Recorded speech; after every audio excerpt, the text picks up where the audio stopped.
just a typewriter that works well, and well, I am a word typist, and I have a typewriter related video for you here. Yes, long overdue. So this has made its way onto my desk after I got rid of the Royal 440.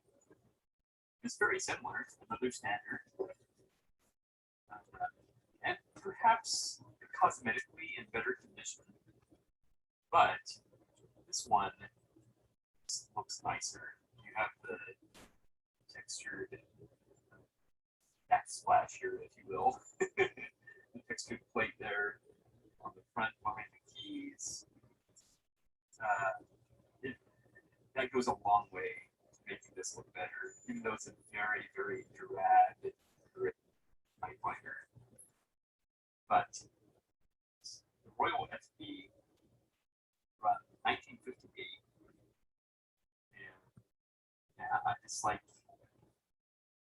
just a typewriter that works well, and you could probably drive this thing into the ground, just typing all day long. So, of course, you have the ribbon cover release there. So it's a little finicky. You have your ribbon selector here. You have the tabs, which I never use tabs. You have your magic margins here. Yeah, it has everything you need. It has the end of page guide here, which also I never use. I should probably figure out how to use that and the concept, but it's just something that nevertheless, yeah, here it is in all its glory. Let's just do a little bit of typing.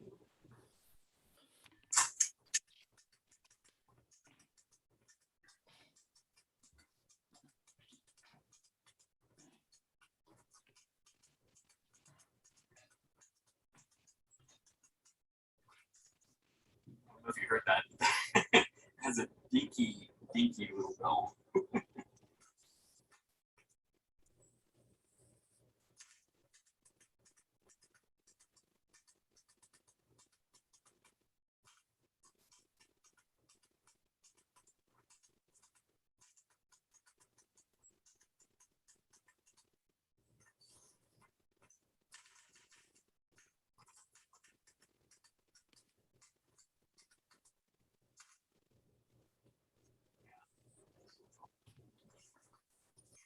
And I do have a couple backing sheets because it does have a very hard platen.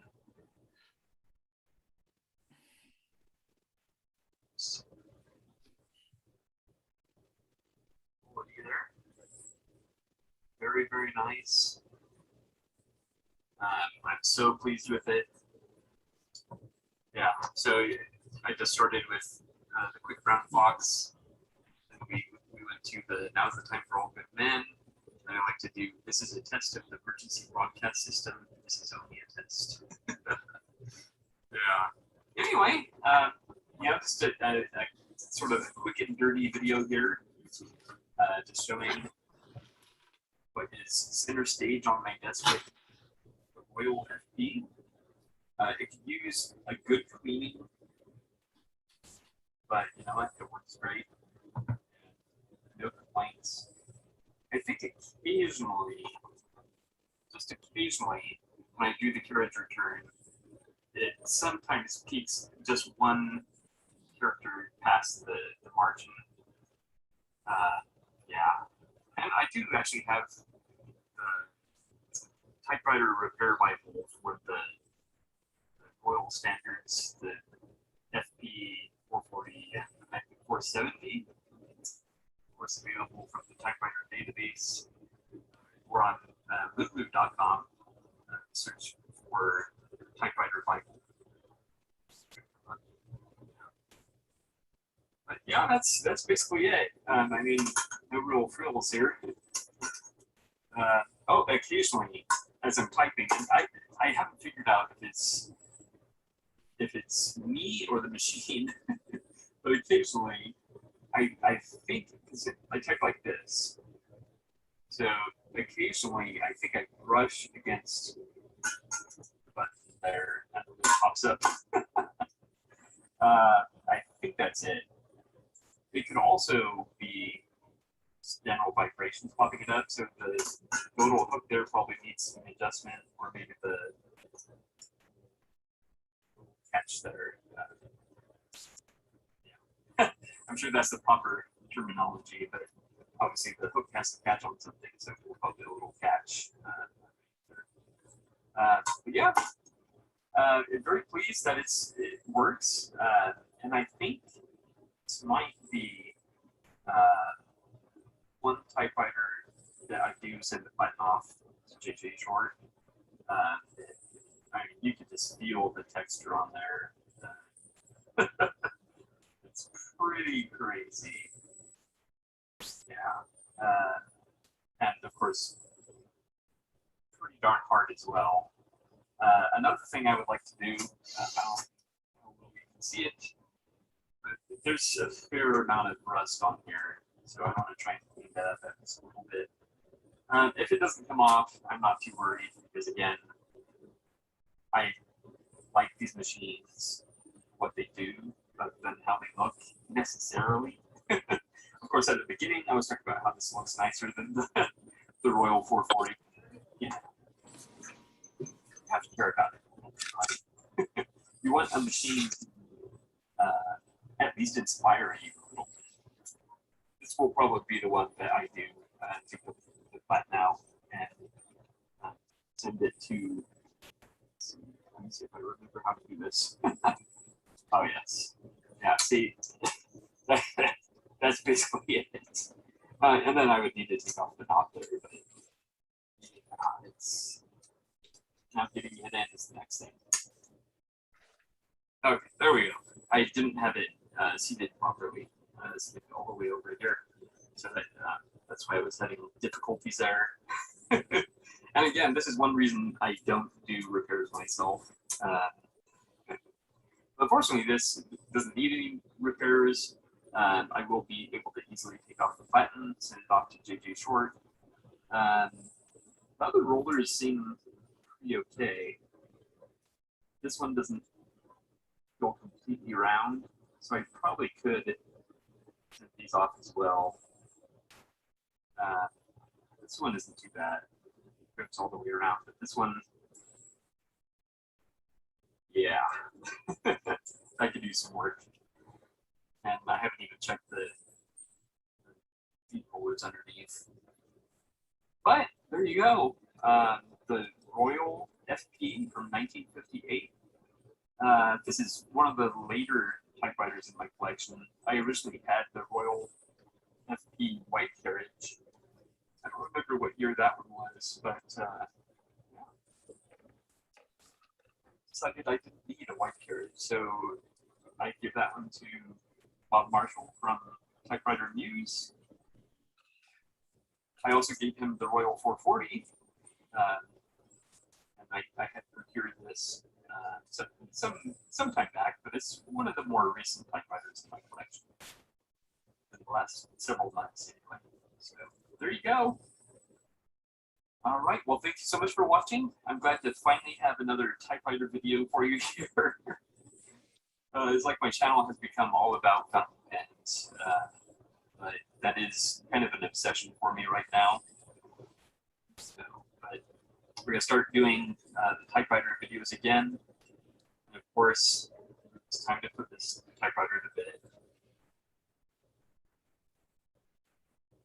Typewriter views. All right, thank you so much for watching, and I will see you next time. Hey, everybody. We've been getting later starts, so I decided I would start with a video, allow people to come in and settle in. So we have a few people now.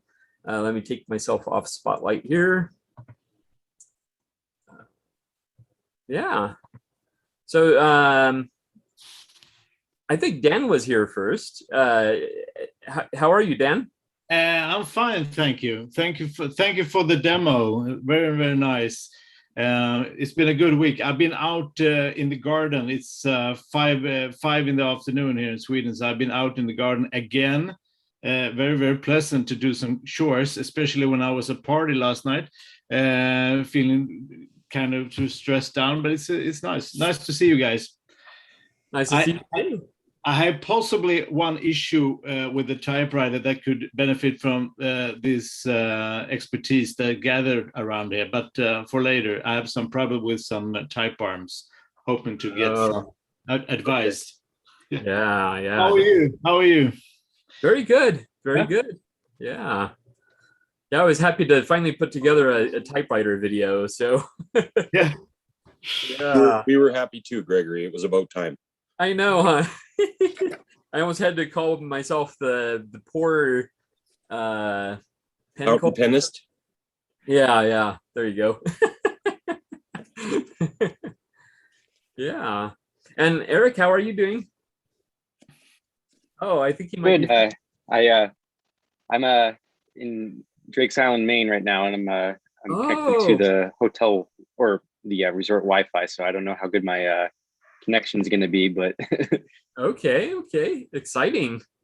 Yeah, I'm on vacation, and I did bring a typewriter. I'm looking forward to hopefully catching up on some letters while I'm here. And awesome. There's a bunch of antique stores in the area that I like to go to every time I come here. So I hoping to find something, but we'll see. Very good. Excellent. And Sean, how are you doing? I'm doing very good, thanks. Missed you guys last few weeks, so glad to see you. Yeah. And everything's new and nothing's new. You know how it is. New typewriters coming in, new typewriters going out. Stuff to do. Got to work in between to pay the bills and buy more typewriters. Just sort of the way it works. Exactly. Yeah. You could kind of tell in the video there, I had rearranged my desk, and I I currently have 3 typewriters on the desk, and I removed my computer from the desk, my desktop computer, and I figured my desk just needs to be for typewriters because I have this laptop, so the desktop doesn't get much use anymore. So you got to use for typewriters, especially for those big guys. Yeah. So I have the FP on there, and then what else do I have on there? The 50s era Olympia SF, and the Skywriter that Bob fixed for me. So I'm extremely pleased with that. Yeah, it looks good. You're really coming along, Gregory. You've got a good selection of hardworking, reliable typewriters now, which is really nice. Yeah. They're not necessarily the prettiest typewriters, but they work, and I'm very, very pleased about that. So yeah. Hey, you may not know, but I am a huge Royal FP fan. Like, I'm a portable guy. Lots of my typewriters, almost 98% of my typewriters are portables. But when it comes to standards, I've got 6 Royal FPs in all the colors, because I just love the body style and I love the typing action. So anytime anybody gets an FP, you're automatically like my best friend, BFF, BFF FP. Yeah. I do love it. It just works. It absolutely works, and you truly feel like you can just type on it forever. It's pretty amazing. I think it's the pinnacle of standard typewriters, and I'm not really a confrontational person, but I guess when it comes to the FP, I would put myself out there and say, I challenge anybody to find a better standard typewriter. It's the pinnacle of everything before it, and then everything after was sort of downhill and just a copy of it. And I'm being just a bit funny for the sake of encouraging some. No, actually, I think that this typewriter, best typewriter. Well, you won't get an argument from me. Yeah, well, if you get that platinum refinish, then you'll have an awesome typewriter. Yeah, and I mean, it's totally workable right now. I have typewriters that have far worse platens. So I'm pretty happy about that. But we'll have to sometime have you line up all your FPs. Yeah. I know it probably take a large room. Yeah, it's got it needs a lot of space because my green one and my pink one are the big wide, God, what are they, 16-inch carriages? And I don't like those big wide carriages, but to get the colors, I had to, get that. So if I ever found the normal size green and pink, then I would trade these ones away. But yeah, well, they're just my faves. Wow. Yeah, well, so my first FP was actually the wide carriage. Ooh, let's see. Yeah, so that's, where were we here? There's the little guy. Yeah, And that's and what I'm then talking about. my sandstone guy is right here. But Oh. I've got the other ones are upstairs because you can't keep them all in one space. Yeah. Oh my goodness. Yeah, the 440, I mean, it worked beautifully, but I just prefer the look of the FP, and you kind of have to go with what inspires you. So Yep. And the FP's got a cool story, and you know what FP stands for, right? no. Oh, Fortune Peter, which was the name of the president of Royal at the time. So he personally had a hand in some of the parts of the development of the Royal FP, which is really just a culmination of the previous KMMs, KMGs, the Royal 10. I mean, it's really the same typewriter, just modernized and advanced a little bit technologically, but they never rebuilt and redesigned and re-engineered typewriters from the ground up. They just took the one before it, improved it a bit, changed the body style. So Fortune Peter Ryan was the president of Royal Typewriters at the time. And so this is the Royal FP, Fortune Peter, which is also a neat story as to how it got its name. Everything after that sort of, marketing or boring, like a 440 is pretty dull, but the Empress is pretty cool, but it doesn't mean much except it's just a fancy name. Yeah. So he's just a very cool intersectional time at Royal Typewriters that went from, proper model KMM, KMGs to FP, which is cool, and then back into marketing and boring. Now, how many of your machines are FPE and how many are FPP? Yeah, good. So my first Standstone here is an FPP. I've got 2 FPSs now. So I've got the Spencerian Sandstone, which is regular carriage. So that's an FPS. And then the Sea Blue here one is an FPS with a Congress typeface, like the heavy duty typeface, which is awesome. And then the green one is an Elite, and then the Cameo Pink is a PPP. Okay, I will be right over, and we'll have a little. Oh yeah. Well, that's the best. If I could drag those out everywhere, I mean, just to see all the different typefaces, it's a lot of fun. Yeah. Wow, that's amazing. And how long did it take you to procure all these? A few years. I mean, but generally, like I found a few of them on eBay. Like the Cameo Pink one was like nobody was touching these things. Like they're standard typewriters, they're big, nobody wants them. And so I got that for $60 US, like three years ago. Unfortunately, the lady just basically seriously just threw it into a box and didn't do anything with it. So it came upside down and sideways. And I posted pictures on my Instagram from, I don't know, 3 years ago. That if you're interested enough, you could dig back. But yeah, pieces were smashed off, panels were smashed in. But you know what? Other than that, the typewriter still worked. Wow. And I was sort of like, holy, like, wow, that's an amazing typewriter for being banged around and upside down from the US to Canada. Exactly. So after I got over the upset of it being packed so badly, she refunded me all the money and said, don't worry about it.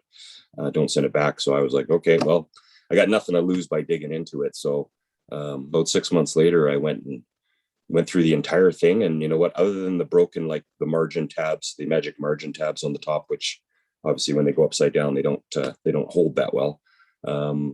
It's a perfectly working typewriter again. So it overcame that. And there was nothing inside I had to do. It was all outside stuff. That's crazy. Yeah, it's just wild. So yeah, and then every other one, thankfully, has been well packed or I found locally. I never found any of the colors locally. I pretty much had to buy these. Yeah, all over the place. Yeah, yeah. I would be super happy with a green one and a blue one. Those would be my top picks. Yeah, the green is awesome. Yeah. Willow green. Yeah, and such great names. I mean, come on. Yeah. Yeah. Well, that is awesome, Sean. Yeah. Thanks for saying that. Sorry to hog the conversation, but no, not at as all. far as typewriter colors go, there's some great names that would fit with colors, right? I mean, if you had a typewriter called Mondor Blue, hey, come on, Eric, it'd be great. You'd love that. Or what about short yellow? No, that doesn't work. Short yellow. Yeah, we'd have to come up with to be Gregory or Gregorio, maybe. Yeah.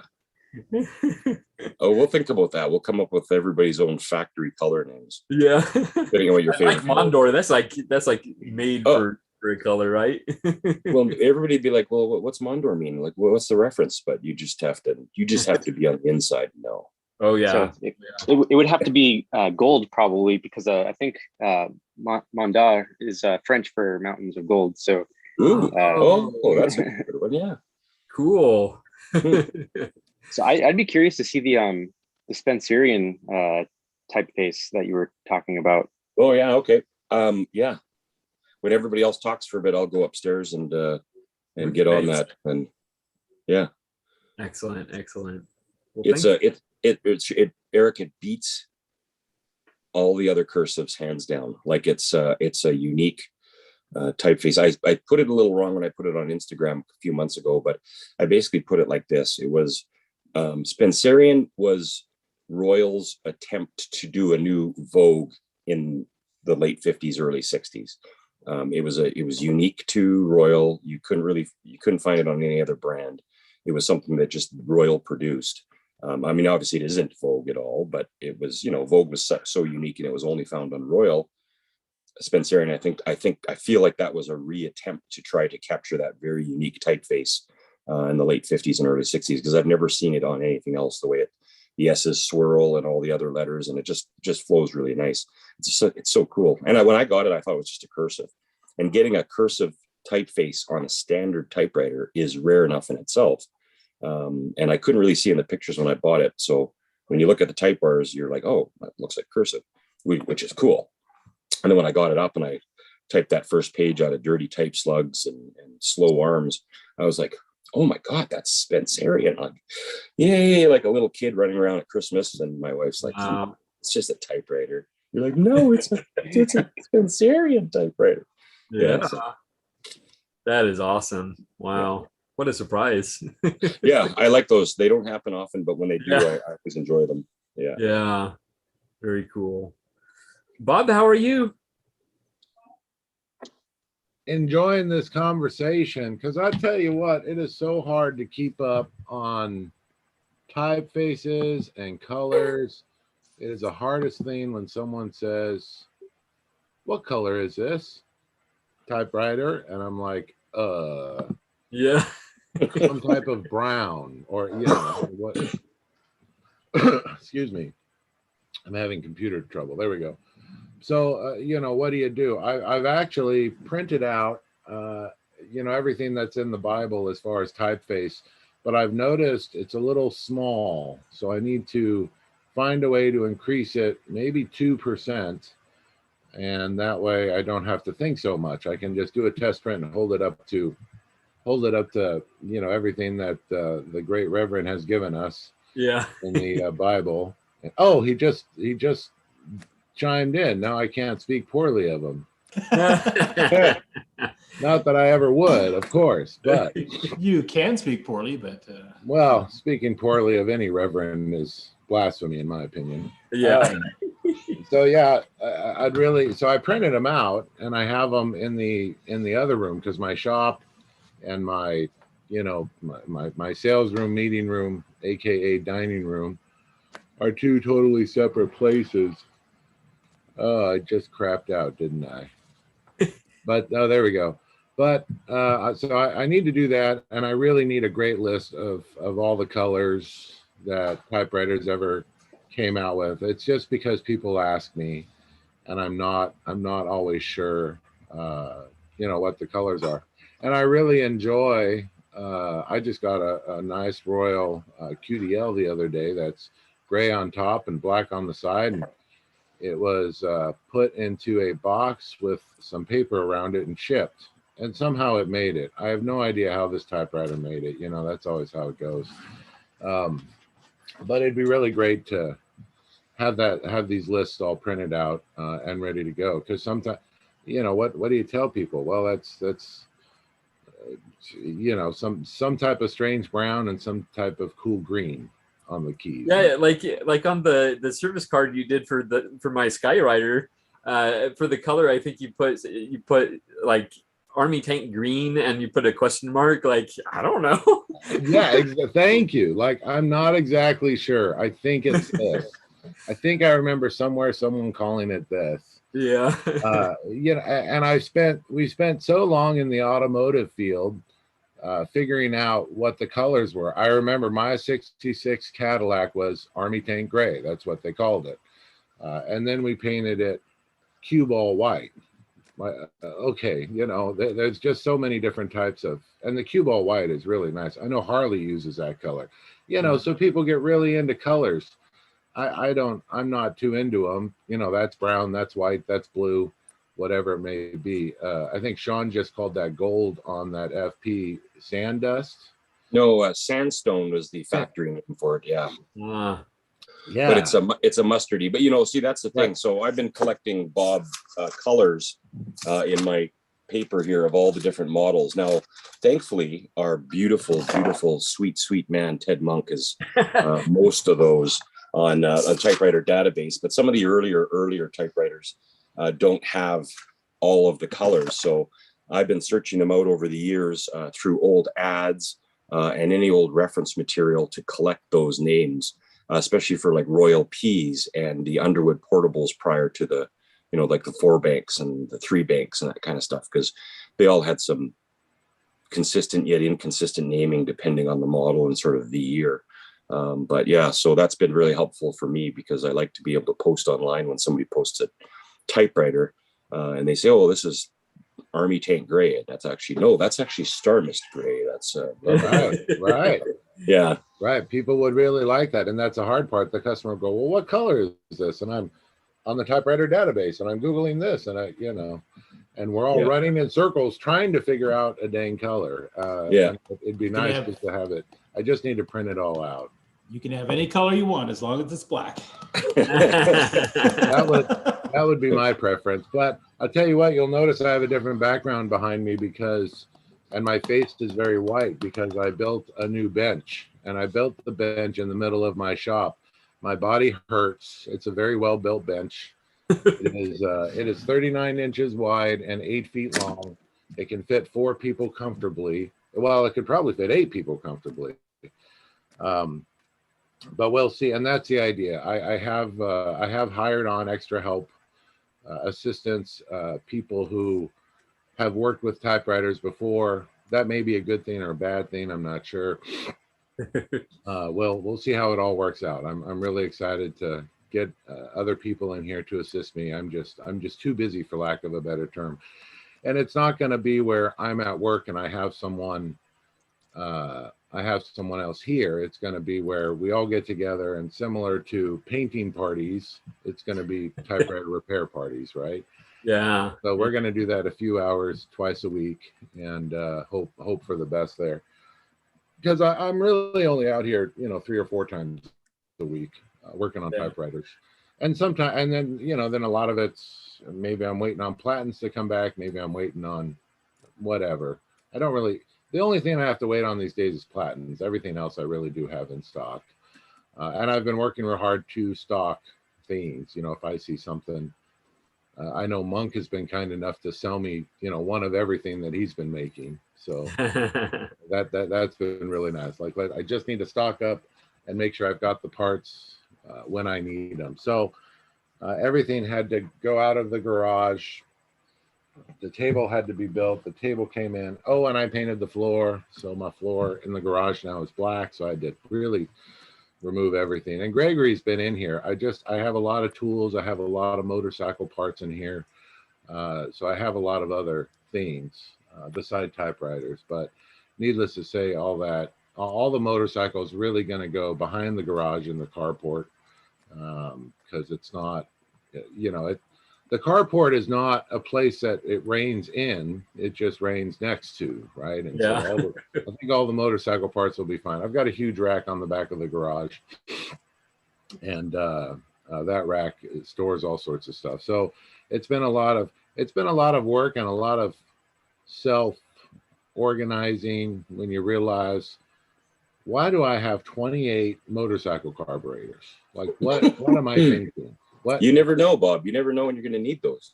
You just never know. And the worst part is they're worth $300 a set. So why am I not selling these things? That's the other thing, Yeah.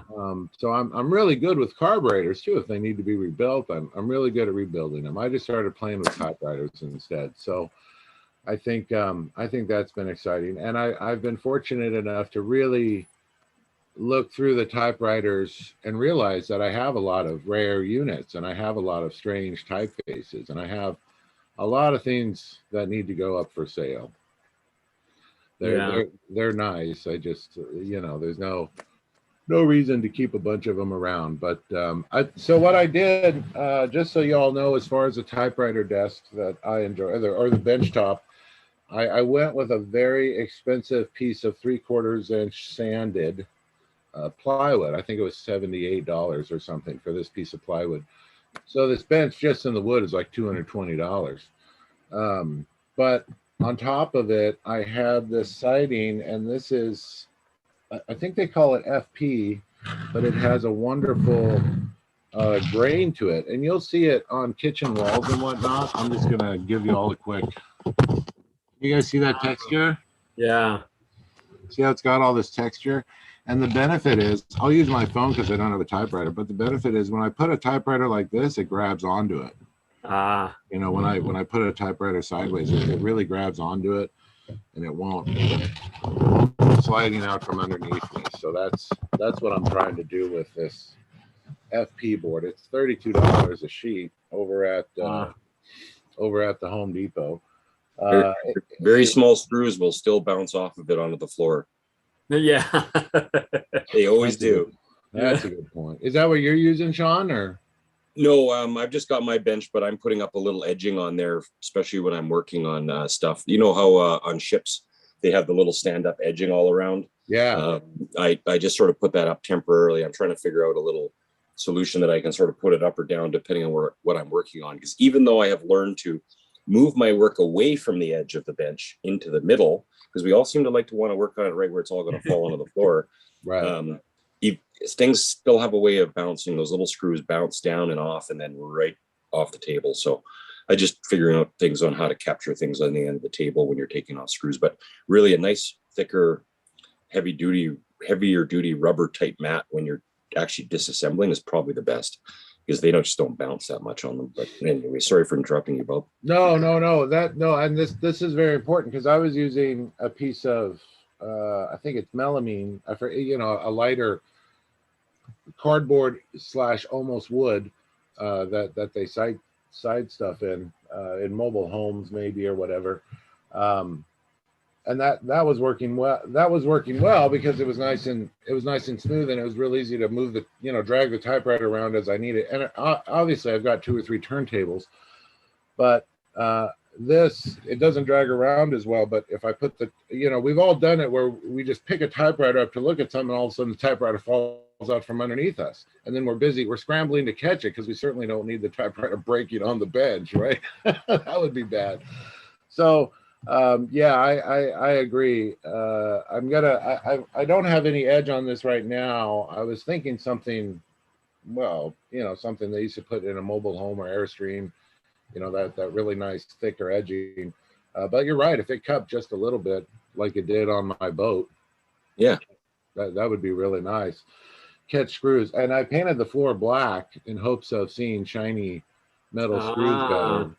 because I certainly was not seeing them on the gray.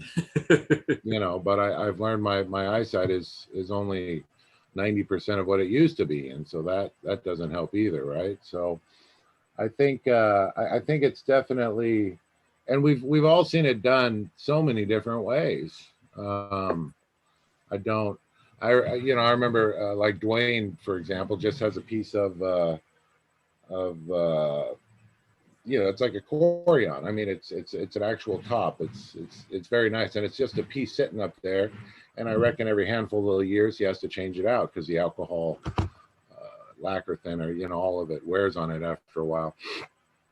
So I think it'll all be a great experiment on what works best. This bench is much lower than the other bench I was using. This bench is 39 inches tall, so it's the same height as like A small I'm sorry, man. 29 inches tall. Yeah, so it's the same height as like a typewriter. Okay. That was the idea, right? Yeah. So, well, and I can always put anything up on one of my pedestals, that turns. Yeah. Anyways, I've been having way too much fun geeking out about all this. And what's going to be easier for everybody, not necessarily what's easier for me. And all the tools and racks, of course, will go under. They go under the bench on the legs. I'm going to attach tool racks to there, where I can keep all the tools, because the amount of tools I use are just ridiculous. But this particular bench is going to have stations. There's going to be a station to disassemble, and then parts will go off from there if they have to go to rubber resurfacing, or if they have to be shipped out for a new platen. I've got my own lathe now, so I can do a lot of work with the rubber that I didn't used to be able to do before. And then it'll be repair, cleaning, repair, reassembly. I mean, that's really all you're doing. So I'm going to start with 3 separate stations on the bench, and we'll see how it all works. I'm really excited. Very cool. Yeah, you're moving that up. Yeah. So Bob, eventually you have to build the typewriter repair shop that's shown in the typewriter database Bible there. I think it's the main one. Ted could probably chime in. There's a picture at the back where the washing stations and the repair stations and the in shelves and the out shelves. Right. And I remember that when I bought that book a few years ago, and I thought, man, I got to build that so I can wash typewriters. Wow. The AIM suggested typewriter shop layout. Yeah. With all the little forms map and in there. Oh, yeah. Love it. The paint station with all the lights around it. Yeah. Baking lights, so you can do wrinkle paint finishes. Wow. I could totally hire a lot of stick men to work in that shop. Well, I think too, it's going to be that I made this bench really big, so we can work on a handful of typewriters on this bench, and they don't need to be picked up and moved. You can just leave them on the bench, right? Yeah. Six lazy Susans, so you can spin them all around and work on them. Yeah. Push them to each other. I don't want to work on this FP anymore. You work on that one. Yeah. There's a danger in that, though. It's you put things on a flat surface and you have room for something else. You go fill up that space. You go fill up the next space, and pretty soon you have no table space. No table. Amen. And 6 typewriters you don't want to work on. Yeah, exactly. That's a funny thing. I've never met a typewriter I don't want to work on. I get very excited thinking, can I conquer this? Can I get into this? Initially I thought I'd hate working on the ultra portables, but boy, I really enjoy it, man. I've really conquered some great stuff getting in there and reaching everything. So it's definitely to teach their own. But I have learned the only thing that keeps me successful, especially in front of customers, is how much empty counter space I have, where I can set a typewriter down and say, well, here, look at this one, or here, this is how this goes, or whatever. So I work very hard in the house to keep a lot of counter space open. It doesn't always work well, but yeah. Bob, have you met a Voss portable yet? Yeah. I just I have one in LA for sale right now. Oh, okay. Yeah, I don't it didn't need much. It just needed a cleaning and whatnot. And I think, where did I get it? I think I got it from the East Coast. It is, what color is it? It is gorgeous and a lot of fun to type on. That's what I think the color is some type of yellow and some type of green. I think it's like a yellow green versus, you know, the reds and blues and Yeah. the other fun stuff. But yeah, it's over in Los Angeles right now. My buddy Aaron with Typewriter Connection, him and I have a lot of business. I do a lot of repair for him, and he is kind enough to host the sales of. I think he's got 10 or 12 of my machines right now. I write it all down, of course. It's not. Yeah. It's not will. It's not that I don't remember. It's that I wrote it down so I don't have to remember, right? Exactly. Yeah. And I've been real big on that. I've got everything, every machine that's near me or on my property, I have in a in a live database that we were able to build. And so I've got notes on, I know where everything is. I know what rack the machine is currently on. I know what state of repair or disrepair the machine currently is in. And it's, a living document. I can change it at any time. I can bring it up on my phone. I hit the icon that's right next to the typewriter database on my phone, that brings it up. So I'm always moving, and it's just an Excel spreadsheet, of course. It's just an active, living, breathing document that I can keep everything going.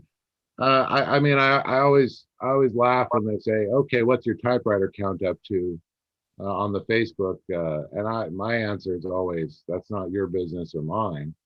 But the answer is over 200 machines. So it's and then I've got customers' machines. Yeah. Some of them are waiting for repair, and some of them are waiting to be picked up. And so it's all in a database. And the customers' machines, of course, have a totally different database. Yeah. Very good. Excellent. Thanks for letting me share. Yeah. Everybody. It's nice we have good weather. It's been nice. Here in Riverside, we're enjoying basically fall weather. Of course, later this week, I think it's supposed to be back to summer weather, but it's very, very nice. Yeah, it was a good weekend to build because I think it only got up to 82, 84. I mean, it's just perfect. What you can run all day in it and barely break a sweat. I think they've had torrential rainpour though over in Phoenix. How are you, Monk? Aren't you underwater? No. Nope. That was all last week. Oh, okay. That was all. We had quite a few days in Surreal with heavy rainfalls, and that was actually quite nice. We haven't had that in a long time. Wow. By torrential rainpours, though, it's you're talking about maybe 10, 20 minutes of rain, and then the sun comes out and dries it all up. But it did save the trees. I was getting some pretty brown trees for a while there. But I bet. That's all you need.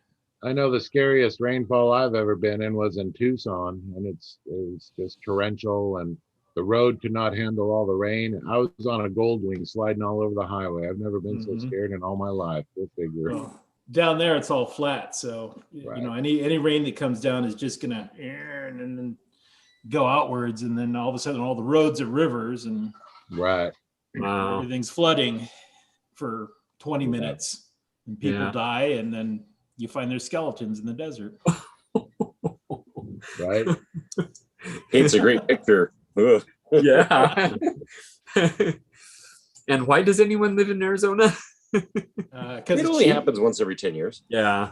It's a lot better than some places. Yeah, we actually have very, very few kind of disaster proportioned weather events here. We don't have tornadoes, we don't have earthquakes, we don't have, snowstorms or anything like that. So do they even have many wildfires there? We do have fires, but only if you live someplace where there's trees. Yeah, exactly. Slightly important. Yeah. Got to have stuff to burn to have a wildfire. Yeah. So I'm pretty safe here. That's good. That's good. I also live on what's called the Mesa. It's what they named the town after, which is like a big kind of a flat mountain in the middle of this huge valley. And so I'm immune to floods because we're actually on the highest point. My house is on the highest point in the whole valley for, hundreds of miles in every direction. So that's the only thing that could be disastrous, but I live someplace where that doesn't Yeah. happen, so. Exactly. And you planned it we that way. we can get cut off from Phoenix for months at a time, but Oh boy. when the really big torrential rains come, it cuts off Yeah. all the roads to the main part of the city. But Wow. that only happens once every 25 years, I think. Okay. Which is so funny that 202 is such a great road. I mean, Mhm. it's so well built and looks so nice, and there's rarely traffic on it. I'm such a fan. Yeah. The commute between Phoenix and Mesa is like one of my favorite roads in the world. It's 3 lanes of open traffic. It's great. Yeah, we got lots of highway money, that's for sure. Yeah. Got great roads. You know, Monk, I'll tell you, I got a buddy. Well, he used to work for me years ago. So he said, hey, I've got this printer. I've got this 3D printer. And do you need any parts made? Well, I gave him a list of 100 different parts or something. Mhm. And he was able to go online and find a bunch of cool stuff. So he's been printing out a bunch of parts for me, including this thread that he's using. He's got it down to about 85% durometer. So he printed me out some feet specifically for Hermes baby. I'm looking forward to trying them, because originally the feet were pretty.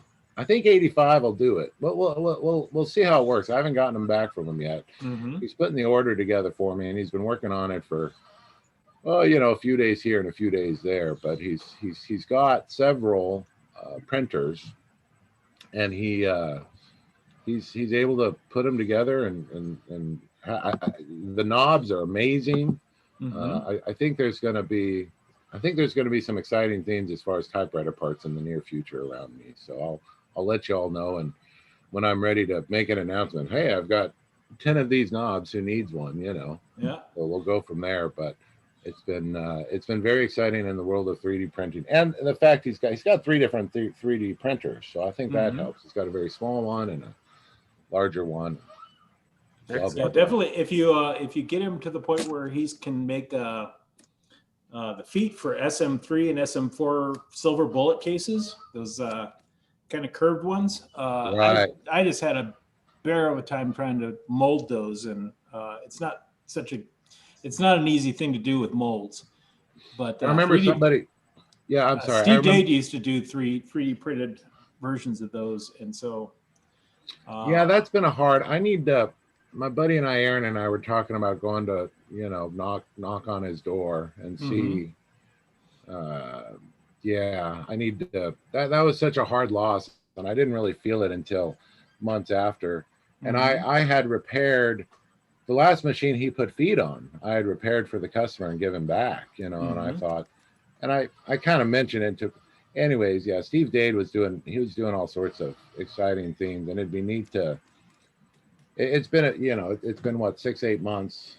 It'd be neat to see if that thing can be done. I worry about the drometer. I worry if 85% is enough for the drometer and the feet on the SM3s, SM4s. For feet, it should be fine. Yeah. As long, with feet, you're looking more for softness and grippiness rather than like toughness. Right.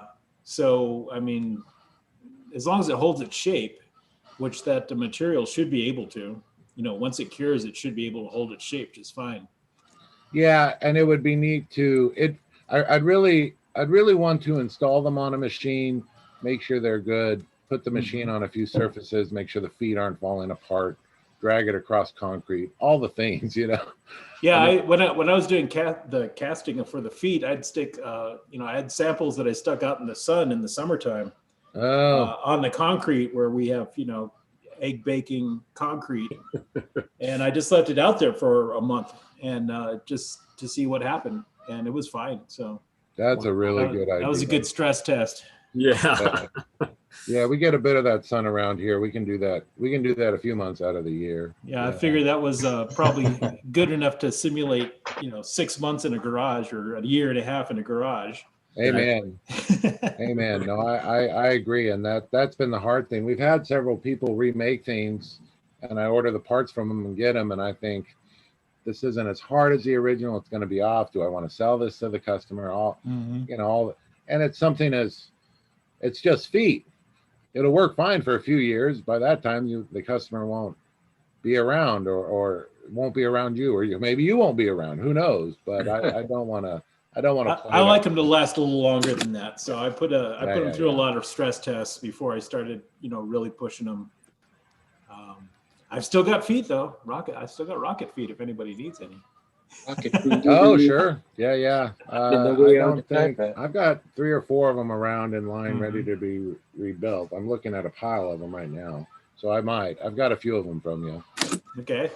Well, we'll see how it works out. Thank you. So I've still got a small stock, but most of the time I've been putting them on my own machines, like this one. That looks good. What is it? This is my Monster Scouts Field typewriter. Oh. It was once a Monster Scouts? Empire Aristocrat. Yeah. Wow. That I kitted out for field use for the Scouts. So. Is that like better than an Eagle Scout to be a Monster Scout? Yes. Because we have to study our monster friends. Too funny. Very good. And everything else is going well for you, Ted? Yeah. I'm writing my my typing prompt, my own typing prompt. Nice. Right now, so that's on the typewriter right now. Very cool. And then you will hear it later. Excellent. Well, how about you? Well, I didn't do a typing prompt. Well, actually, part of it was to share what we've been typing this past week, and I forgot to grab them. Actually, I was all out of sorts this morning, so yeah. At some point, I will go grab them and read them. It was just my blog post from the week. I hadn't had a blog post in probably months, and then I did 2 in 2 days. So. Oh, good. Yeah. I didn't know if I've seen them. Did you actually post them? Yeah, they're posted. Oh, Yep. go look. Oh, yeah, he did a great review on this Royal on his YouTube as well. I saw that. I saw that. I've got his old Royal, so it's nice to, I type on it every so often. It's in the office room. Anyway. Are you referring to the 440? The FPE wide carriage? Yeah. Yeah, the wide one. Just in case I ever have a 24-inch piece of paper I need to run through something. I know, it's crazy. I love it though. It works great, and it feels like a dream, and it looks gorgeous, and it's great to be in charge of so much carriage. I just feel so powerful with that thing. Yeah. It's easier to swing it across, right? The momentum builds up when you hit that return lever, and that whole scene's got to go somewhere. And then I knock my cup of coffee over and go, and my coffee's 3 feet away, and I go, oh, this is why I don't use this thing all the time. Yeah. I'm glad you're getting use out of that. It's good stuff. It's a good machine. That's why it's the standards that have such large carriages, because they sit up so high that when you do the carriage, you don't knock stuff off your table. Exactly. That's the only reason they're that tall. Yeah. I believe it. I was gonna say hi to Angela, but it looks like she stepped away. So Kyle, how are you?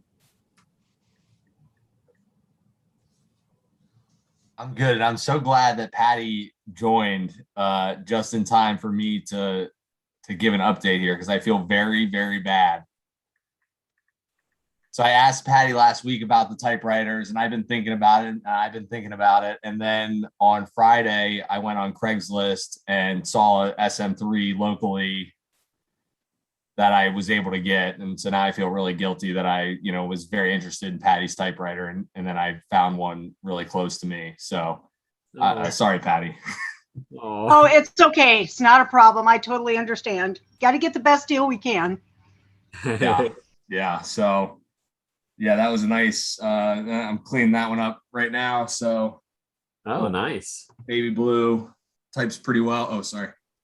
There we go. Yeah. Yeah. Oh, baby blue. No kidding. Yeah. So It's probably called baby powder blue. I'm sure it has a more definitive yeah, name. periwinkle or whatever else you want to call it. You Yeah. know, yeah. So anyways, That's that much was a better than nice. green. What's that? I said it's much better than green. Oh, I love that green. And with the It italics, is. I don't know. It's nice. How's your interest been so far, Patty? Oh, I got it sold last night. So Oh, you did? somebody Okay, great. from the group did buy it. Yep. So Nice. I'm packing it up today to get it shipped. Very good. So that works out all around then. Yep, it works great. Yeah, thanks for your interest, Kyle. There was no hard feelings. I don't blame you. Yeah. Well, I think go ahead. Oh, I was going to say, I wish I had $1 for every. It's happened just a few times where a customer contacts me and says, "Well, I'd really like this machine, but maybe the price is off, or maybe the color is off," and I'm able to go, "Well, I know there's one over here. Why don't you look at this one?" Yeah. And I think it's only happened once where the sale actually went through, and I was able to assist the customer without making any money, right? But I think that it can still work. Yeah. Yeah. Well, I think also I was, not ready to take the step into the full collector level machine that Patty had with the italic and everything else. So I'm still a little nervous about that one. You'll do it no matter what. You're already there. You just don't know it yet. And I you'll know. regret this later Yeah. down the road. Damn, I Yeah. should have just gone for it. I have But some I'm more also a coming sucker up for too, the hunt. Kyle. What's that? I said I have some more coming up too, a couple of other good ones. So maybe you'll find something else that you like. Yeah, absolutely. Now, the other crazy kind of near miss from Friday when I went to go pick this up is I just on a whim called the like 3 or 4 local antique stores in the town that I was in. Why not? And I get a hold of the one lady. She was like, "Yeah, I think we had one. It was in the front. I think it was called a Hermes." Oh my goodness. Okay, so I just missed out on that one by a week, and they sold it for $40. I don't even, I'm just assuming it was, a portable or an ultra portable. But yeah, I almost had a real coup on my hands. Wow. So always call while you're in your other places, Yeah. So that's it for me. Okay. Excellent. And William, how are you? Doing pretty good. I hope you can hear me. Yes. Okay, yes, doing pretty good. Still very busy in the shop. Don't have much time to work on typewriters. Yeah. But I did get a postcard sent off to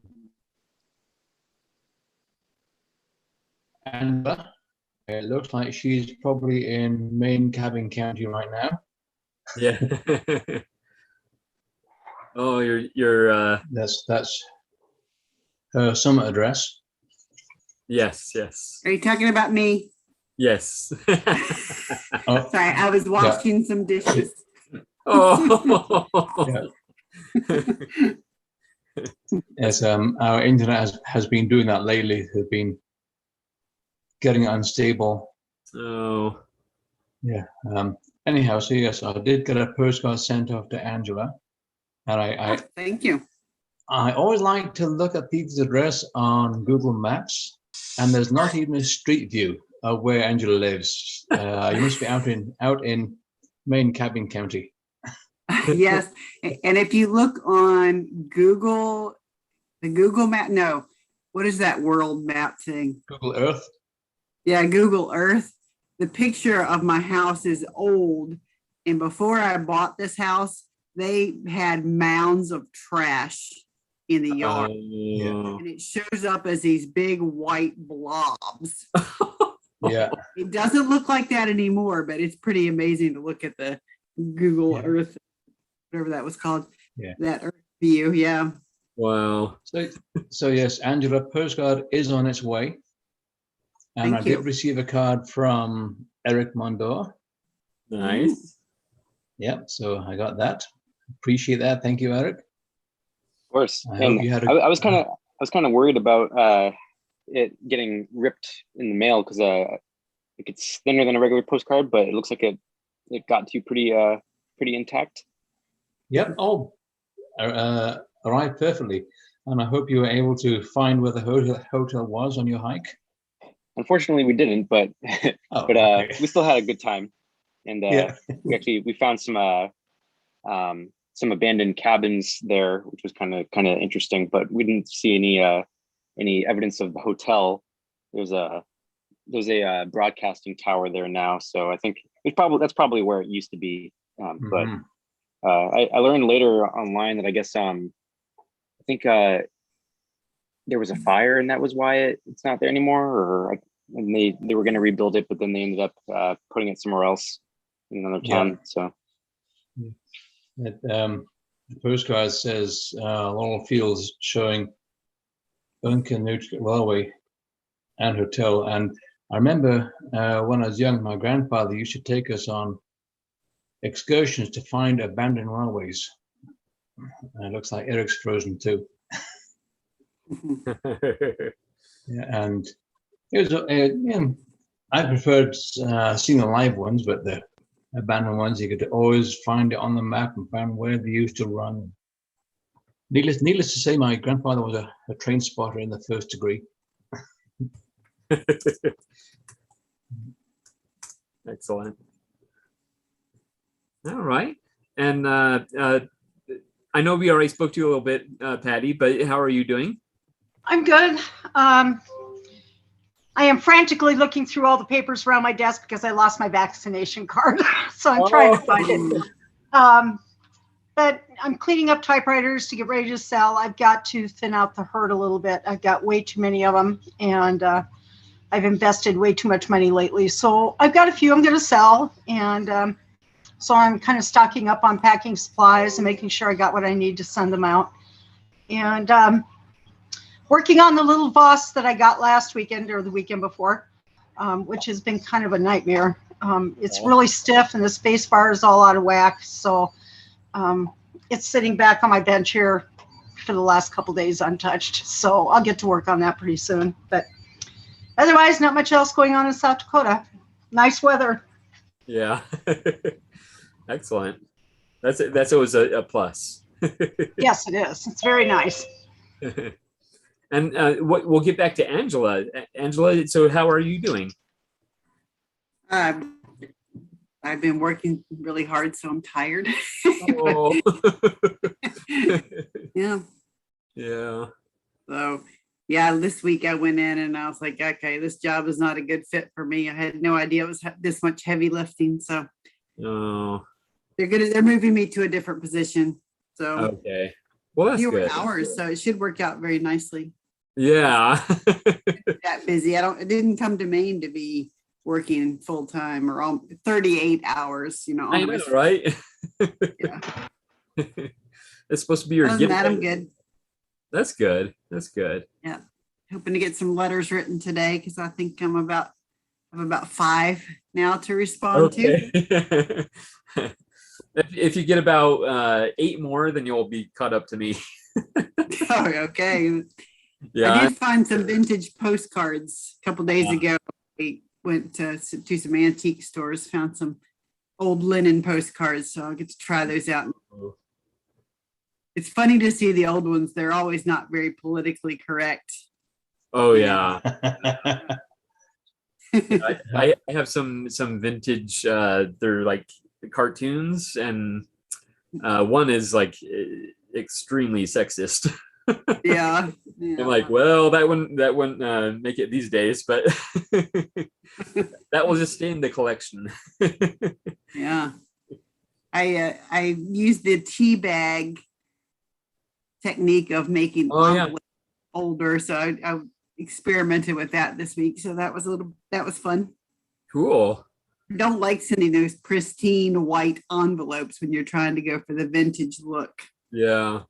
Now, when you do that, do you do the tea bag and then you drink the tea and you use the bag? No, well, it said to brush the tea on. Okay. I tried that and it was so light and my brush was small. So finally, when I did the next round, I just took the wet tea bag and went psh, psh, psh, psh, Yeah. Yeah. So I was like, that's a lot easier. Yeah. I know some people use coffee, but then you end up with the smell. Well, that doesn't sound bad to me. No, definitely not. But Yeah, I didn't notice the smell with the tea. yeah. I'm just thinking what a person could do is to brew some tea, put it in a spritzer bottle, put in a fine spray, and just mist the envelope with that. Yeah, but that would work. Yeah. Or if you notice you have an airbrush or whatever, just Yeah. Yeah. Now, when you made the tea, did you make it just like regular strength, or did you try and like make it super strong? It said use half a cup. I didn't measure, so I probably had mine a little extra diluted, not intentionally, but just a small glass and did it that way. Yeah. Okay. Yeah, but I like the look. Looks Yeah. It'll look good with a seal. And I have envelopes that have the glue strip, with the plastic coating, so it doesn't ruin glue. I assume. I haven't actually tried one yet, but the strip is still on there, so I'm hoping the glue will still work. If not, that's okay. I can use something else. Yeah. But yeah. Very cool. Excellent. Let's see here. Brandy, how are you? I'm okay. How are you? Very good.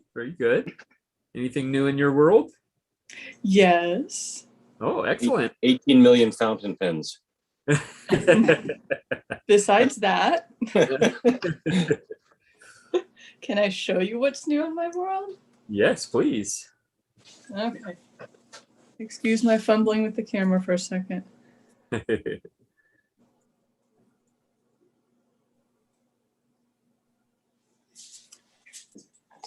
Okay.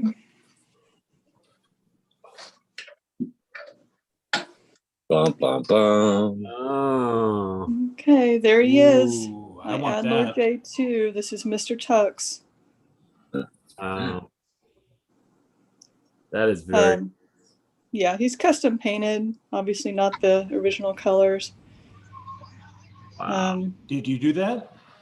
No, Megan from Unplugged Typewriter Company did. Ah, okay. And this was actually in her personal collection, and she sold it to me. Wow. That's beautiful. I love it. It's on camera, it's okay. In person, it's really, really nice. Wow. Yeah, What those year early is it? 60s Adlers and Triumphs are very cool. Super awesome, yeah. It's probably a 63 or 64 for that body style. I haven't looked it up. She said the 70s, but I just, because of work, I haven't had time to go look. Early 60s for sure, yeah. Yeah. Yeah. Should definitely look Very that. pretty. Very nice. Thank Yeah. you. Well done. All right. I think we have Joe trying to join us. It looks like he keeps trying and gets. Oh, there he is. I think he's got a new OBS install. Yeah. There he Well, is. actually, I don't. Oh, it didn't You work. don't? No, my old Mac Mini won't support it. It's not fast enough. But I hadn't hooked up my Panasonic cameras since I reorganized my office. So. Okay. And of course, I put my Mac Mini, so all the connectors are on the back side of it now. So it's hard to hook everything up. Oh. It's kind of a weird computer because all the connectors are on the back, but you don't really, in order to get in and out, you want to have those facing you, but then you don't want all the cables visible, right? So it's kind of one of those aesthetic things. Anyways, Yeah. How's everybody doing this morning? Good. All right. I'm getting a late start here, but that's okay. Is it appropriate to show breakfast food on the air? So green chilies. We have, so this is like huevos rancheros with some red chili sauce. And this is a part of a tomahawk steak that my grandson had last night at a restaurant. So steak and eggs and all that. Probably way too much calories for me. But then, yeah, so I have the Royal Mercury down here on my table. Ooh, nice. So I haven't used that in a while. And let's see, one other update is my Aunt Pat's Royal 10, I just got notification from JJ Short that the Platinum is ready, so they're shipping it back to me. So Yay. hopefully in a week or two, I'll have that up and running again. So can you swap out the Platins on all your Royal standards? Are they the same size or? That's a good question. The KMM is the other standard I have. I'll have to find out. I don't know. Oh, It so looks you like didn't it's keep about that this. FP? No, that was a one that belonged to one of the local typewriter club people. I know, but She just wanted me. Yeah, whether the way you were looking at it. Well, no, I anyway. could have told her. It's not really worth fixing. I'm sorry. Yeah, I'm just gonna keep it. But that would be dishonest. And plus, she watches my videos, and she'll know. You can't really lie and get away with it that easy. So let me reach over here and just. I don't know if you guys are really interested in all this video junk, but the camera that I normally use is this Panasonic, and I'm using this manual focus cinema lens is what I normally use, right? So it's a nice manual focus. But the HDMI connector right there is wonky on this camera. And unfortunately, I couldn't get it to work. All it was giving me was a bunch of horizontal lines. Like I saw that. Yeah. Yeah. Like if you were in the old TV analog television days, if you took the horizontal hold and just jacked with it, Yeah. Anyway, so there's something going on there. So now I'm using my other camera, my other Panasonic. Anyways, so yeah, this is the woes of a video technician. Yeah. I'm using old cameras, right? Yeah. Hey, but may I ask you a quick question? Yes. When we did the type prompt, the first time I heard that song, your story about comfort still rings on my head, and I just can't get it out of my head. Do you still have that type somewhere? And if so, would it be possible to? It's probably in my binder of journal writings and typings, I'm sure. Yeah. I could just picture you on the ship, just held down over the horizons, smoke. Oh yeah, it's just so cool. If you guys don't know what we're talking about, back in 1980, when I was in the Navy, the ship I was on was the USS Constellation CV-64, which is now razor blades, as we say. But anyway, we had gone out. We had been tasked with relieving the USS Nimitz after the failed hostage rescue mission in 1980, in the spring of 1980. So we went out to the Arabian Sea with an unlimited duration. They didn't tell us, they didn't know how long we'd be there. So, but before we left port, one of the guys just bought the 2-tape album of The Wall by Pink Floyd. So we listened to that album a lot out at sea, and that got us through that time period. So that album, and especially the song Comfortably Numb, has always had a special meaning for me because of that. So, but yeah, William, I'm really thankful that you remembered that piece. Well, we lost your video. Oh yeah. Yeah. And anyway, that's the little connection problems with this setup. So yeah. Anyways, go ahead. I bought The Wall on twin 12-inch vinyl when it first came out, and I listened to that over and over again. And it's interesting, after my first wife died, I could not listen to side 3 for almost a year and a half. It just hit too hard. Interesting. It's a very, very emotional album. It's probably in my top 10 albums, actually. Yeah. It's sad that the two real creatives in that group, Gilmore and Waters, could never, get together after that. And they always had arguments about, money and all that. But yeah. And Gilmore or Roger Waters kind of went the route of politicizing the work much more than Gilmore. David Gilmore was more about the music, and because Roger Waters wrote most of the lyrics, which they were, I guess, intrinsically political in his view. But, it becomes a bigger work than just the words, right? Because it's a work of music. So. Yeah. Anyways. Well, so the typing prompt today is whatever you want, right? Yeah, basically, bring your own typing prompt. So, yeah, go go ahead. ahead. I was just saying I haven't been doing a lot of writing on my own the last few weeks, but I've tried to do a one type page every week, at least one, which I've enjoyed a lot, by the way. I get a chance to read it on my break at work. And yeah, it's a lot of fun. I like the various pieces that people are writing. Yeah, definitely. Yeah, I usually check in on that when I start my day at work, and because after I get there and get settled in and get all the applications open and everything, we have some downtime. So I figure, I'll check the news, I'll check one type page, I'll check Joe's blog and Ted's blog, and well, it's funny, I probably write more for one type page than I do for my own blog. And I'm not sure why that is. I guess I see one type page as being something where you could type almost any subject matter. Whereas I like to keep my blog a little more thematic, although it's varied a lot over the years. I mean, like if I was to think of one person who has a really focused blog, it would be Ted, right? His blog is usually about well focused on typewriters, sometimes tape recorders and a few other things, right?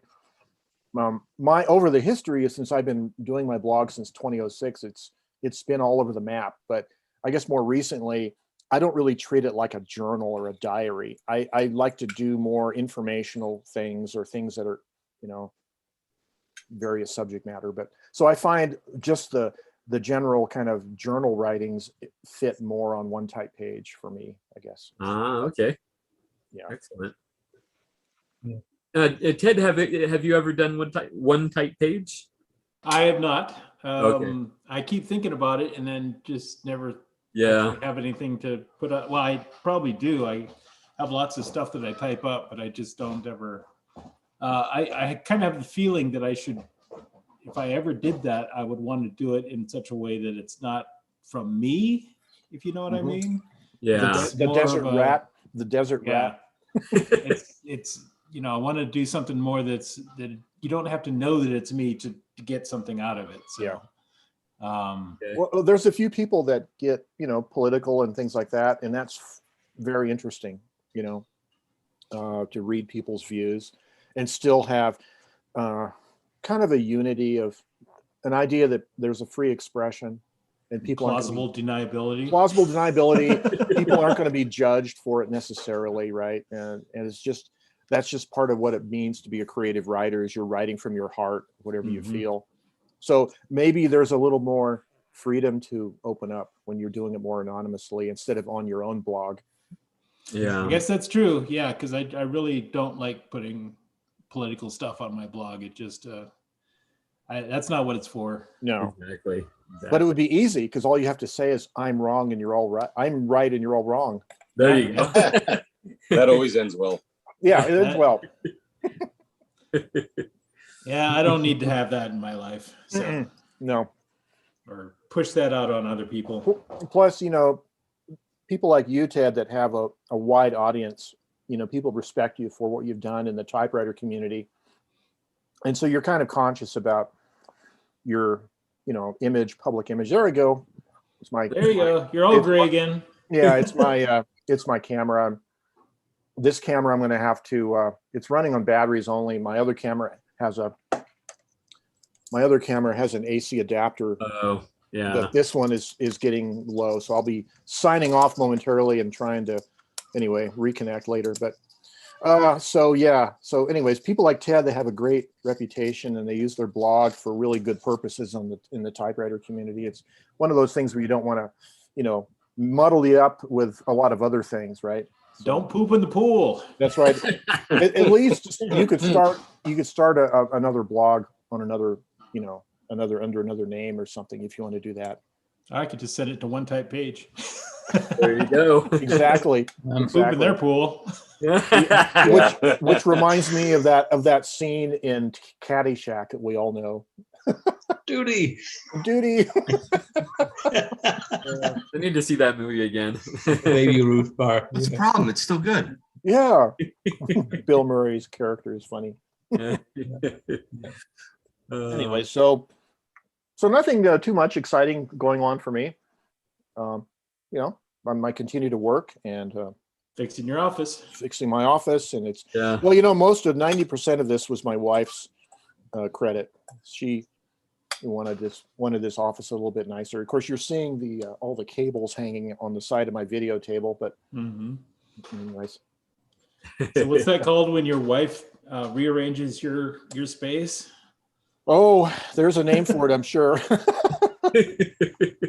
It's becoming her space. Well, yeah, MySpace. Remember MySpace? Yeah. No, it's our space. No, it's my space. She doesn't use the space, but she wants to have a say in how neat it is, and that's a great partnership to have. When, you know, I'm kind of an organized person in a lot of ways, but there's a few things that I prioritize, right?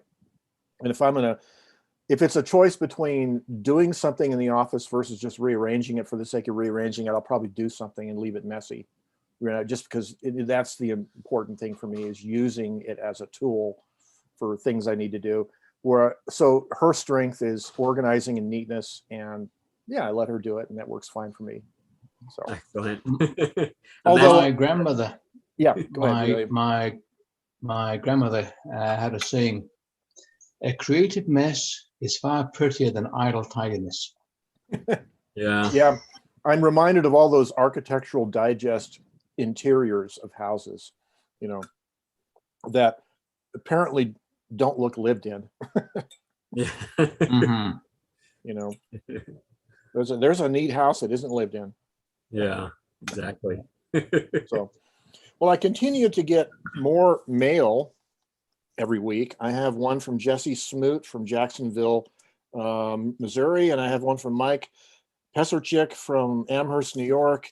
And then I got a letter yesterday, and it was hand addressed on the envelope and addressed to me, of course, and it turned out to be a Jehovah's Witness flyer. Oh, but I've been getting those for like the past couple months. Yeah, and you think, oh, it's from the typewriter community. How exciting! You cut it open. Yeah. There's a little watchtower flyer. Yeah. Well, they handwrite the letters. It's kind of weird. That they, I was almost thinking maybe I don't have the time for this, but if I did, you could get into a dialogue, you know, just type them a letter and pretend like they're a typewriter person. And hey, I just got a new typewriter. It's so exciting, you know. And I don't have a wide carriage watchtower yet, but I'll keep an eye out for one. Yeah. Thank you for your letter. The problem with that is you start getting visits after that when you respond. Yeah. But you put the return address like 4 houses down. Oh, that's right. They wrote to you first, so they know what your address is. Yeah, they can go to any number of web pages like whitepages.com or whatever, and they can find you and your address and just start mailing you. So yeah. But yeah, you could have a type out on the porch with typewriters and the watchtower people, and they can argue eschatology with you, and you can just type. What scatology? Eschatology. Scatology. Duty. Excellent. Oh, by the way, I wanted to let you guys know that you two of you who are in the tape exchange, my tape recorder broke, so my little mini cassette. So I can't do tapes right now. So if you send me a tape, I can't hear it. Do you need me to send you an emergency tape recorder? Well, if you have a spare, I'd appreciate it, because I can't get that other one apart. I tried to pull it apart and replace the belts, but I can't even get it apart. Yeah, wow. They're pretty intricate. Yeah, removed all the screws, and there's like pins inside that won't let go, and yeah, they're pretty intricate. Those players are very thin plastic covers. Yep. I've had a number of microcassettes that were sent to me by Mitch Farley, my buddy from back in Ohio, and I can send you a spare one. Groovy, thank you. Yeah, cool. Because I need to finish tape to you. Well, I will I will send a mercy package, internet care package. Yeah, it actually broke while I was taping something for you. So, well, see, that's what happens. We got 5 minutes worth on one tape. So, can you provide a little context as to what this tape exchange is? It seems a little weird. Like you could be like, "Hey there, I'm wearing a red shirt." What are you wearing? What are you wearing? Well, you get yourself a whole bunch of mini cassettes, micro cassettes, and a micro cassette recorder. Yeah. And you tape a letter to people. And right. I bought this whole brick of tapes, right? And the very first one I used is the one where the tape recorder broke. So Murphy's Law. Well, I thought about if you weren't married to the idea of analog tape, you could get a micro SD card. And I've had mixed success in mailing micro SD cards in the mail, first class mail. You're not supposed to put media in first class mail, but someone sent something to me. It might have been Ted. I don't remember who it was, but it was a thin piece of, that extra thin corrugated cardboard. It's almost like a millimeter thick, but it's corrugated. Anyway, they had a piece of that and they had a little window cut in it, and they put a micro SD card with some aluminum foil on both sides and tape, stuck it in a first class envelope, mailed it, got to me fine.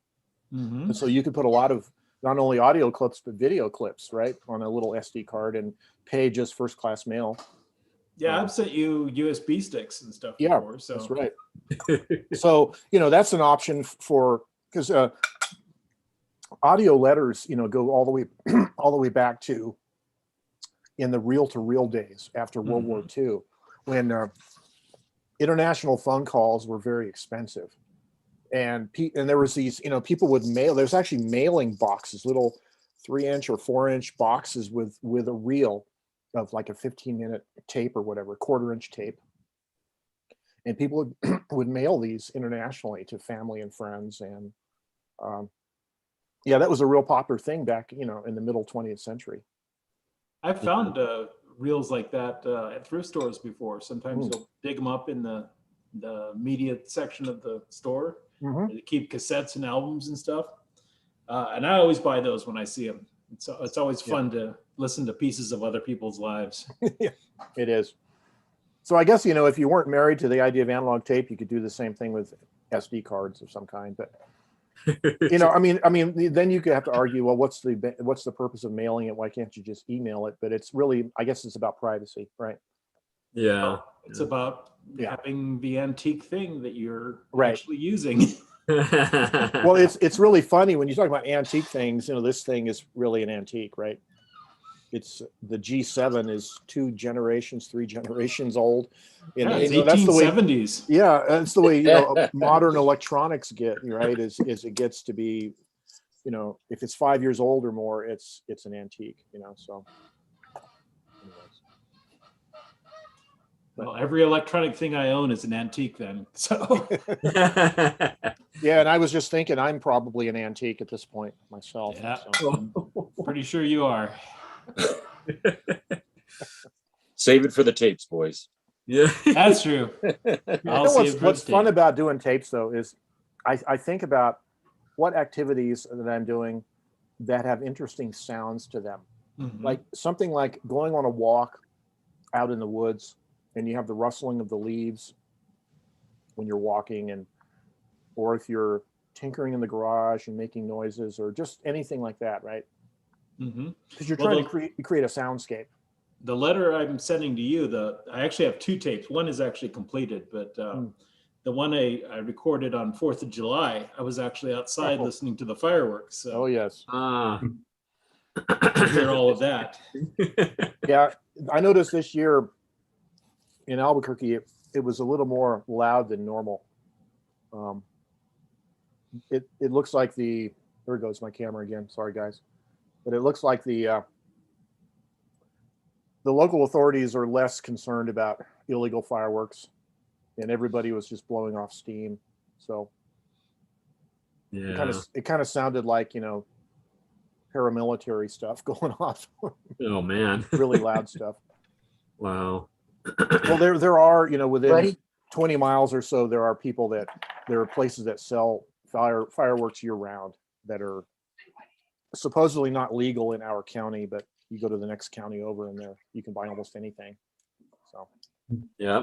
I don't know how it is in California or other places, but Pretty much like that. Yeah. Yeah. All right. Kelsey, how are you? I'm doing good. Thank you. Yeah. Ooh, new hairdo, Kelsey. Looks good. Oh, Yeah, thank I you. like it. Yeah. Yeah. Cut it all off and yeah. Yeah. Make me turn red. Oh, you yeah, are? actually, My God, you turned red. Sorry. I didn't know, mean to do that. right? Hey, do a beehive next week. Do a beehive. We want to see. Oh, a okay. beehive. I haven't seen a beehive in a long time. Nice. Yeah. Yeah. It actually has a bit of curl to it. If I like crunched it up, it could be, curly, but my husband's like, dry it straight. Yeah. I did end up getting a couple of, I keep saying I'm not getting anymore, but then what do you do?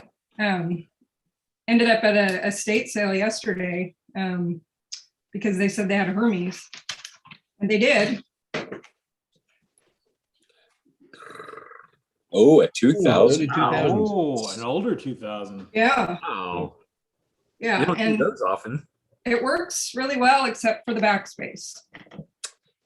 And it was filthy, and I'm still cleaning it. So not sure. I'll tell you, Kelsey, I just rebuilt one of those. I'm getting ready to put it up for sale.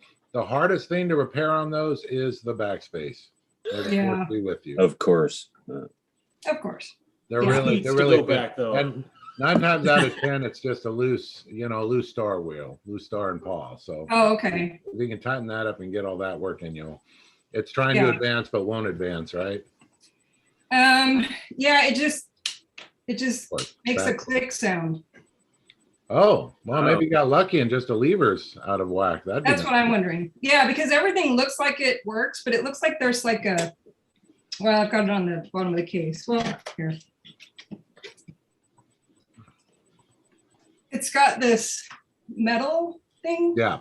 So I'm thinking if I just take that off, I might be able to access stuff. I don't know. That I don't know why they put that guard on there. I suspect it was for sound issue, but the whole back comes apart really nicely. It just hooks on. Once you get the few bolts on, it kind of unhooks. It's a lot easier than you'd think it would be. But yeah, feel free to poke. I suspect though the lever is just off, and you can probably just find it. William's going to chime in any minute and tell you exactly what it is, but he hasn't. But yeah, they're great machines. I'm really excited to get mine. I was looking for another case for mine because mine doesn't have a case, but I'm going to end up just selling it without a case. Yeah, this one came with this, kind of older case. Yeah. But Good for you. it works. And then actually at that same sale, they had An Olympia box. And it's actually the typewriter too. Oh, cool. Well, that's even better. So I noticed that Olympia box said USS Forrestal on it. Yeah. So military, maybe, I don't know. Aircraft carrier. Yeah. Okay. Those were competitors to Joe. They used to throw tomatoes across, the sea at each other back in the day. Exactly. I'm sure. Yeah, so it's an SM9. It's a 1970, I think. If you go off of what it says on the box, but it's brand new. It's never been used. Neat. Like unopened. So I'm debating whether I hang on to it and sell it, or do I use it, or. Joe might be interested because it's Navy now. Yeah, people do like stuff in box. I got this Olivetti the other day, fresh in the box, and I don't know what to do with it. It's great that the case for the box is the same case for the typewriter. Oh, nice. Yeah, I mean it's it's a newer Olivetti. It's a Royal Olivetti. I don't know what you call them all, but it'd be neat. It's also in other languages, so that's kind of different. Wow. Nakajima. What'd you say, Ted? The Nakajima. Yeah. So Chinese your box is a Nakajima. little cool. Yeah, your box is a little cooler than mine, Kelsey. But Oh well, yeah. I mean, when I first saw it, there was no price on it at all. And I was like, you know, how much are you asking for this? And then she's like, oh, well, hold on, it's got the box. And she's like, because it's brand new. And I was like, oh, yeah. And it's, I mean, it still has all the, let me see if I can show you. Paperwork. The paperwork is the cool part. It's got all the guards on and it's got rubber bands and I mean, just exactly. I mean, it's never been opened. So, but it's the, I don't know if I'll be able to lift this, but you know, it's got all the paperwork. Very nice. It's got the test. That's a time capsule. I just love seeing what a typewriter actually looked like before you pulled all the pieces off. Like that's so neat. I'm not gonna be able, I'll take a picture and maybe share my screen or something, but I mean, it still has like a piece of cardboard in there and rubber bands around it. And you know, it's got the capital. Let me see if I can just lift it a little bit. Oh yeah. Ooh, pretty. Oh, pretty. Yeah. Kelsey, when you have a minute, I'd love to see that box again. I'm just interested in seeing what other things are written on there, as I'm sure Joe would as well, because I'm a Navy nerd too. So sorry. Okay. So that's this. CVA 59. Oh, cool. Okay, cool. Yeah, and then, I don't know. Yeah, it does say. Goods in transit for delivery to USA warships. Oh, that is really neat. Yeah, so that's kind of Wow. yeah, and then it's got like what it is. What typeface is it? 924. You know, I think it's just a elite maybe. This is the, it doesn't say, but you know, it shows this. Oh yeah, it looks Pika. Yeah, so it's either, yeah, I'm not sure. It's either Pike or what they call the European Pike, which is 11 CPI. Oh yeah. Okay, yeah. Well, and it says like, I can't read it very well, but I think it says like 27 and then the slash and then like 66 or 69 or I can't they quite gave the read font it. a number. Yeah. Yeah. That's the typeface number for it. Yeah. Yeah, so I'm not sure. Sean, did you just say Pika? I said whatever you feel is correct, Bob. Pika, I say Pika, but I don't know. Monk, let us refer to the Reverend on this one. Yes, Monk? please.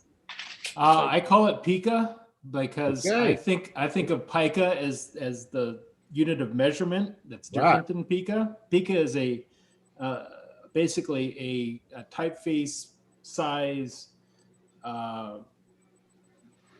generalization, but a pica is actually a unit of measurement used in printing. So, And that's been my problem in referencing. No, I agree. Yeah. Thank you, Sean. No, Bob, I love being bugged, and I like bagels. Like I say bagels apparently a weird way, and people call me out on it. To me, that just sounds totally normal, but everybody laughs when I say bagels. So might be Pika, who knows? Just put a hat on when you say it. You'll be fine. Yeah. Oh, it would be Pikaboo instead of Peekaboo? Right. Peekaboo. Yeah. Peekaboo. Pikaboo. My typewriters and Pikaboo. No, Pika makes a lot more sense.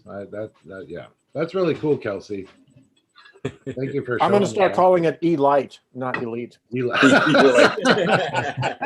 going to call it Elite. Elite. Elite.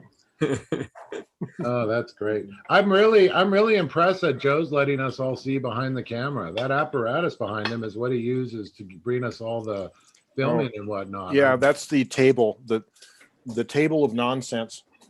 It is awesome. It's just like a pile of crap, like you'd seem like a homeless person walking down the street. Exactly. And he makes video with it. It's amazing, and it's all custom designed. And Yeah.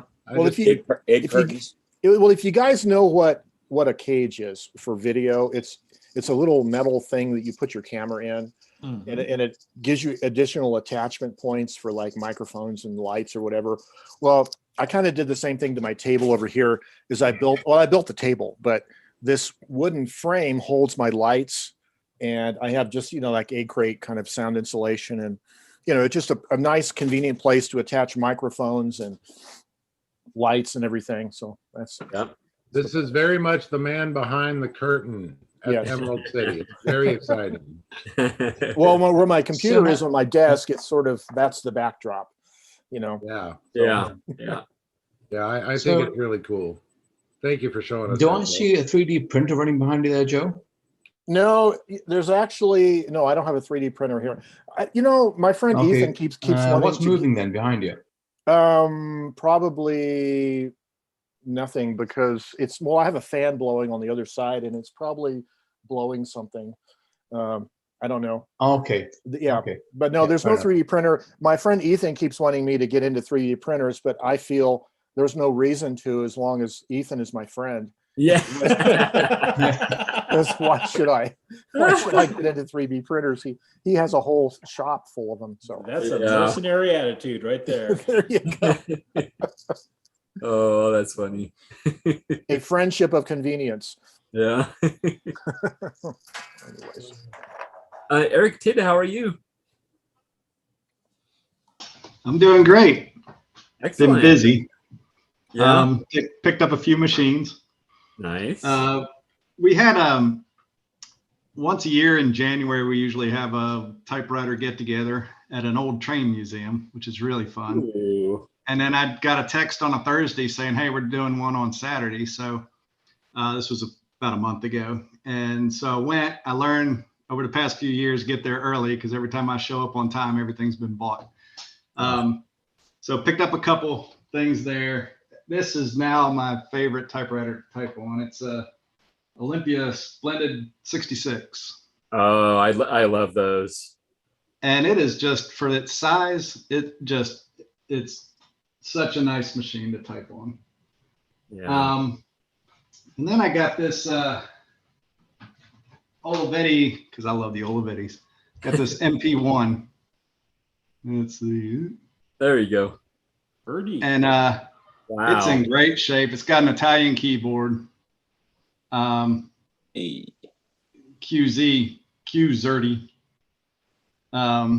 which is interesting. And apparently the guy who sells me these things is, the movie business is huge here in Atlanta. And he supplies all the typewriters for movies. And I don't know which one it is, but this was just in a movie. So wow. it's got that little bit of Well, you'll have to find out. Yeah, I know. And I've always wanted one of these things. You guys might think I'm wacko, but at an estate sale my daughter went to, she picked up the Royal Fleetwood. Oh, does it have the radio? Does it have the radio? With the radio. Yeah. Oh, wow. And it works. Oh, that's awesome. So What's the serial number? Tunes. So I'm going back. I just got back from the beach, but I'm going back to the beach in a couple of weeks, and I'm going to take this one with me so I can listen to my AM radio on the beach. Wow. What's the serial number on that one? It's on the database. It is. Let's see, where is it on this thing? On the back of the machine itself. Be right at Yeah, the back. back of the machine. Oh, the back of the machine. Yep. Yeah, because there's only two on the database. MR. Let's see here. 842-6727. 1968. Yeah, same age as me. Wow. I love the wood grain. Reminds me of our old station wagon growing up. Oh, yeah. I love these red little highlights of red on it. Yeah. But yeah, I've got that. Got a bunch of letters. Mailed off a bunch of letters. Got a Speedy Spooler from Bob with stickers. I really wanted a sticker, so. And I got the Typewriter summer camp shirt from Curry. And my daughter says, "Man, I wish there really was a Typewriter summer camp." Oh. And if I didn't have this damn job I got to deal with, then I'd put on a summer camp for typewriters. But maybe in 12 years that'll happen. There you go. Yeah, I think that would be fun. I hope you really enjoy that speedy spooler, Eric. It was great. I remember the post, and so I threw extra stickers and I think even a pen in there. I loved it. How much crap That's goes awesome. in this envelope, you know. Well, thank you very much. That was so kind. I made the joke to Eric. He said, "Well, I want a sticker," and I said, "Well, if you order a Typewriter Muse product, every Typewriter Muse product gets a sticker." And 3 seconds later, That's my right. phone didn't say, "Hey, Eric's order something." I thought, "Wow, this guy's going too."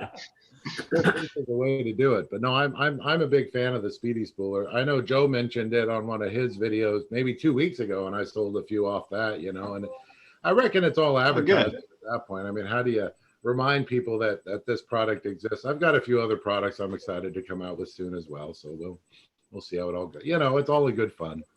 So. Yeah, I can't wait to use it. I'd like to buy some ribbon in bulk and then just have it around for whenever I need it instead of ordering ribbons waiting for them. So, although I don't have an actual speedy spooler, I do have my own, my own homemade one, which comes really handy for when you're winding 170 feet of polythene film ribbon onto a spool. Oh, wow. Well, those are doing rolling carbon ribbon onto a spool. Oh, yeah. Yeah. No. But why? I've done it. I think he does it for fun. Yes. Well, I guess that's one good reason. Some typewriters advance the ribbon too far to make the carbon film worthwhile, and some don't advance it far enough. Yeah. But the first generation Hermes 3000 and the LMP B12 advance the ribbon almost perfect space every time, so you don't waste any carbon and you don't get any overlap. Yeah. Nice. Of course, you could just use carbon paper and not even have a ribbon, and I think you can still read the imprint on the front side of the carbon paper. That's true. You know. Yeah. And luckily, you know, the tattoo industry has kept carbon paper alive. Oh, I think single-handedly, that's why there's still carbon paper around. Pretty sure that's true. Yeah. Yeah. So any of you I guys also use that carbonless carbon paper? I do. Yeah. Can you get blank sheets of it? Like just... Yeah, I have like stacks of that stuff. The issue is getting the glue that glues it together, because it has a special compound that reacts with the different sides of the sheets, so that you can. When I used to use it, I actually printed on a printing press, you know, my originals. And when you get it out of the press, it's reverse collated. And so you stack it all together and jog it, and then put a weight on the top and just paint the top with the compound. And when it dries, you take the weight off and you can just fan those parts apart. So it stays in like either 3-part or 2-part or 4-part groups of forms. So it automatically does all the separating of the form units for you chemically, which is interesting. Yeah, the first time I did that, it blew my mind. It's like it's like you're gluing the whole stack of paper together, but it just glues 2 sheets at a time or 3 sheets, like you were saying. Yeah. When it dries, it all separates into units. Yeah, so I have one of those pads of paper that are like that, but it's for the like a notepad, like a memo thing, like take a memo kind of thing. But can you just get the unlined, unmarked paper? Yeah. With that transfer stuff. Yeah, definitely. You can get that at any paper house. I have, like I said, I have stacks of 4-part and 2-part. Because that would be nice. That would be a good way to write letters, you know, that you could keep a copy. I do that, but occasionally it's very occasional, because I always want to use interesting paper. And so it's like kind of boring to send someone the front part of a carbonless form when you can send them like some kind of handmade paper. And the other advantage, it has a built-in backing sheet, right? So if you like to do that on your typewriters, that would be an interesting thing. Yeah, it's perfect for that stuff. I loved using it, but you know, oftentimes I just like having more interesting paper, and so I end up not having copies of my letters that I send out to people. Yeah. Yeah. You know, I like a typewriter with a nice hard platen. That way the backing sheet is the copy. Yeah, I guess that's true. The harder, the better. Yeah, That's right. Bernardo, how are you? Doing very well, thank you. Excellent. Actually, I have some things to show. Oh, excellent. You touched on the subjects already. I went to the flea market when one of the things I got was a tape recorder. Oh, nice. So, Nice.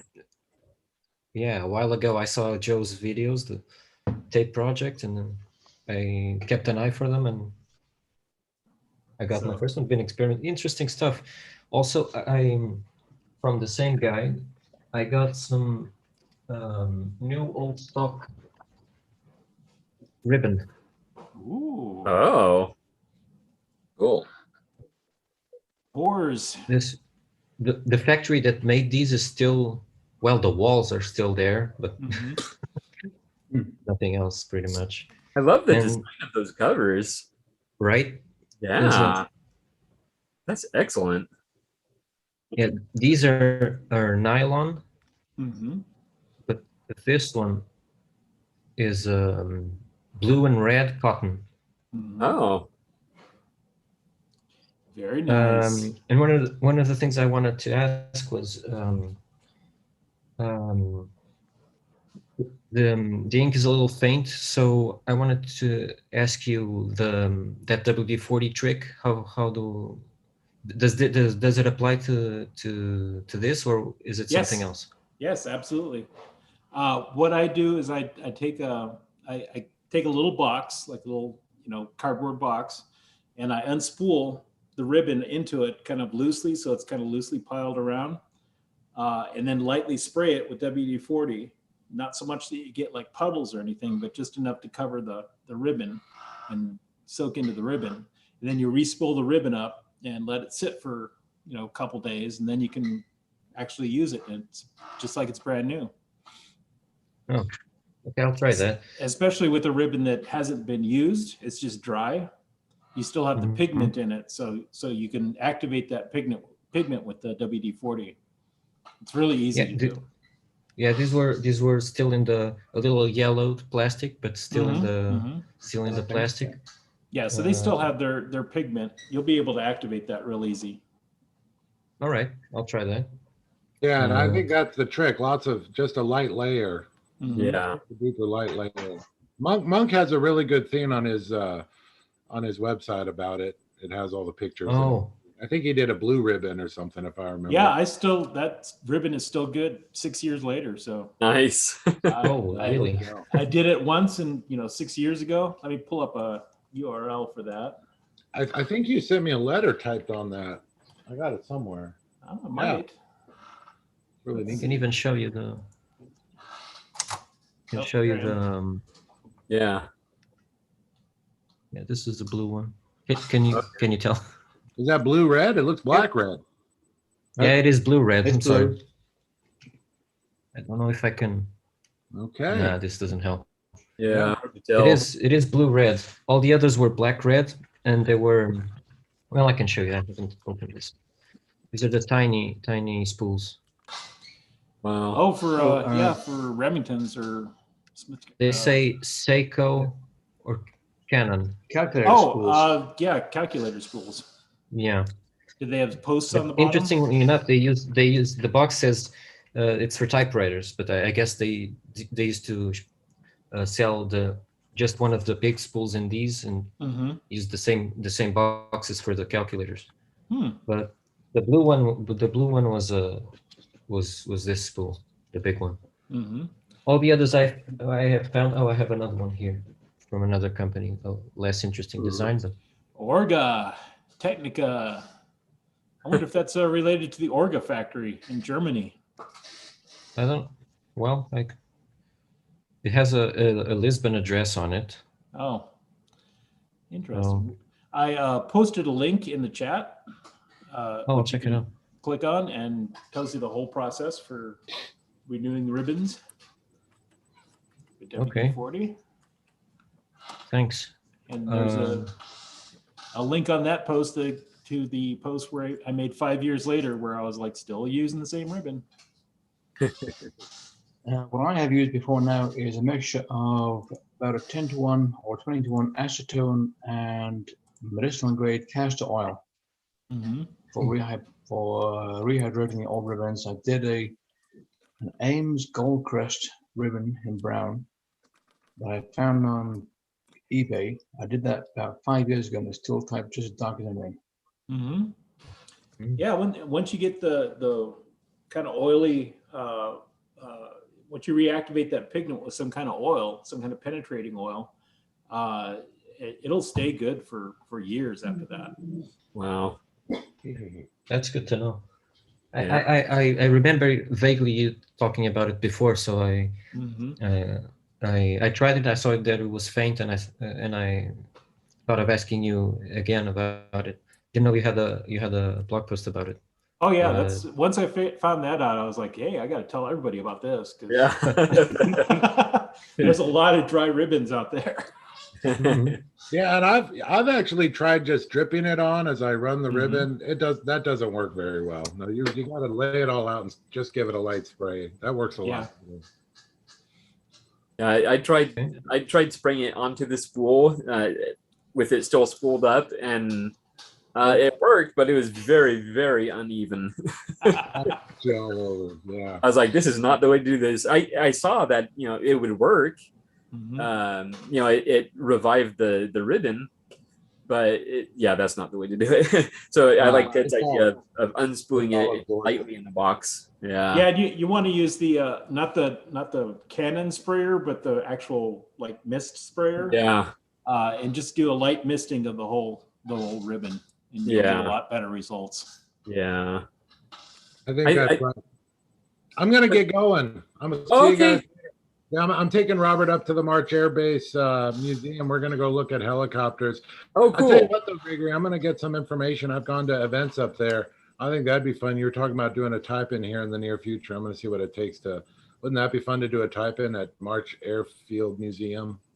That would be crazy. I think people would show up for the helicopters more than the typewriters, but we'll see you guys. See you, Bob. All right. Thanks, Bob. No, bye-bye. See you later, Bob. I've got to go too. Okay. Oh. Sorry, we got to go for brunch. 40th Was it something I said? No, you know what? I love hanging around with all of you guys and Joe and Ted and geez, even Gregory. Even that guy, jeez. So no, we got friend's 40th birthday party, so I've got to do the husbandly duties and sit there for brunch while the girls go, like this for 3 hours, and I'm thinking about what typewriters I gotta just fix practice your smile. Practice your smile. Give us the smile. Smile and nod. All right, have a good one, everybody. See ya. All right. Bye. Bye. Hey, Angela, that's a very large mug. It's like big this way, and it's like super tall. Yeah, see, we've got Swanberg here, and I think he's the guy that had the color computer, the Tandy color computer in the background.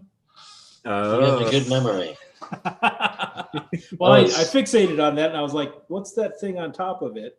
And I finally realized it was a TV. It was a little tiny TV. Yeah, and, Radio Shack TV. It made me think. I was thinking about that one for a long time, trying to figure out what computer was that. What computer is that? Yeah, it's it's the rebranded version of the color computer. Really? They rebranded it so that they could release it in their competitors' stores. And as far as I know, mine is the only one that is documented to have the original box. Ooh, interesting. Yeah, that was a very interesting, intriguing display in the background. I was thinking about that one for a while. It's a good machine. But how long has it been since I've been here? I came here once. I was months ago, I'm sure. Months ago. Yeah. Many months ago. But I remembered it. Yeah. Impressive. And I've gotten quite a few more typewriters since then. Well, let's hear about them. Yeah, so I'm trying to think which ones I've gotten. I have them all sitting here. I just need to figure out which one to show first. The I last suppose time you I were was here, most excited. yeah. The last time you were here, I remember talking about all us middle-aged guys using the latest technology headphones, and there's you, young teenagers using true vintage earphones. Oh yeah, I love these headphones. They hurt after a couple hours, but they're fun. That's just so cool. I got this Oliver 9. Oh boy! For, I think this was $50. Mm-hmm. So that was a good deal, and it has the pencil rack. And it was Super covered in clean. this sort of gunk. Yeah, it was covered in this sort of gunk, but you could just like rub it off with your hands, and then the chrome would come back. Mm-hmm. Oh, that's good. Yeah. So I'll have to do a much more thorough cleaning of that one. Mm-hmm. Is it working? Oh, it works perfectly. There was one, the carriages on these had these little wheels, and one of them was seized, so I just used penetrating fluid on that, and it came back. And then my school, I don't know if this was before or after I was here, but my school, wheels, and one of them. Uh-oh, you're echoing now. Oh, I'm echoing. I'm having some other issues. Let me see if I can. I'll just come back and. Oh, it went away. I think it was someone that joined. I think you're okay. Okay, that's good. Yeah. All right, so at my school, I was in the like the record room where they keep all the everything, I guess. Mm-hmm. And I was recording a presentation, and I saw this this Royal KMG that was there. And so I asked the librarian, whose is it, and if I can have it. And she was like, oh yeah, you can have it. And so I'm walking down the hall, leaving school, and the principal walks by me and just gives me the weirdest look as I'm holding his typewriter. And it works like it's brand new. It's very nice. Yeah, they're tanks. Good machines. Yeah. And then that's a 1949. And then to go with it, I bought a 1949 Royal Quiet Deluxe. Yes. Yeah. The only issue it has is the space bar. There's a little crack in the the front section of the space bar here. Is it missing a piece or it's just cracked? It's just broken off. It's just broken off. Okay. It's kind of hard to see over the camera. Yeah, with I can my see lighting. Oh yeah, I see it now. Yeah. Okay. But this one's special. I left this one in my school's debate room, and I just left it there, and I said, you can type whatever you want on it. And then some kid came by and said, "Is this belong to anybody? Can I have it?" No one stole my typewriters. I just stole theirs. But one of my favorite English teachers, I had him sign it when he retired last year. So I don't know Tennessee if anyone Williams, else has. Yeah, Williams. I don't know if anyone else has signed typewriters. Yeah. Well, you're right. That's a good teacher right there. Yeah. Oh yeah, it was a good teacher. And then I went on a trip to Colorado, and I would pick it up and bring it over here, but it's plugged in and it's too heavy. Mm-hmm. I got a bright red IBM Selectric 1 at an estate sale, and it was $8. Oh my goodness. And it came with this like kind of canvas cover that was also red. Yeah. It had an IBM stitch on the top. Swank. Yes, it was very nice. The car ride home with it was not nice, but other than that, there's something wrong with it. The type element is like slightly askew, but I made a post on it on r/typewriters asking if anyone knew like what I can adjust to fix that. Usually tilt and rotate tape. Yeah. Yeah, and so I just heard that it's a little facet under the machine that you can adjust. So I'll have to look into that. Mm-hmm. But other than that, that's pretty much everything, I think. That's some exciting stuff. That's pretty good. Yes. Yeah. Ooh, I see myself. Yeah, we see you too. Oh, I see Ted now. Uh-oh. It's funny. Yeah. Now, I see you on Joe Van Cleef's screen. Oh, And that, now okay, I see that- me. Yeah. Now I see you. It's I have camera. a question. What's I that? have a question. Yes. I have a question. If I change my view, is it changing everybody's? No. If I do this, okay, I'm switching to gallery because I like gallery, but that didn't change anyone else's, right? Nope. So you can Good. see on I like to Joe's see everybody. screen what, I like to see everybody at once because I didn't even know Natasha was here because she wasn't on the top of mine. Hi, Natasha. Hey, how you doing? Hello. Fine, how are Hi, you? everybody. Hey. Yeah. Yeah. So feel free to change it at your leisure. Great. Yeah. Do what you want. Yeah. So how are you, Natasha? I'm doing fine. How you guys doing? Good. Good, Yeah. good. My birthday's tomorrow, and I got Happy a funny birthday. story about that because my boyfriend, I wanted a typewriter from Facebook Live, right? I'm not Facebook Live, but Facebook Marketplace. So I kept needling him. I said, I want this typewriter. I want this typewriter. And he was like, look, I already bought you one. Okay, I already bought you one. And I was like, oh no, because I needled him to death about this other one. He's kind of ruined the surprise. But come to find out, it's a typewriter that I already had. Oops. Yeah, but it's okay. I mean, maybe that one's in better shape because I think the one he's getting me has ribbon spool covers. This one did not. It was a Remington 5. The one that I said that it got switched when I bought it. The guy had showed me another picture altogether and all that. It's on my Instagram. And so, but it works. So it's a Remington Rand 5 Deluxe from 1948. I don't know what year his is yet because it hadn't come in yet. So maybe, you know, I do have duplicate, you know, 1923 Royals. You know? Yeah. So I, you know, well, not exactly duplicate. One is English numbers on it. It has the pound sign and it's from Canada. And the other one is just a plain old 1923 Royal, but still the same year. And I do have 2 Underwood similar, you know, so I was like, well, I'll get over it. And then I have 2 Remington quiet writers. So, you know. Can you still buy yourself the one on Marketplace? You say what now?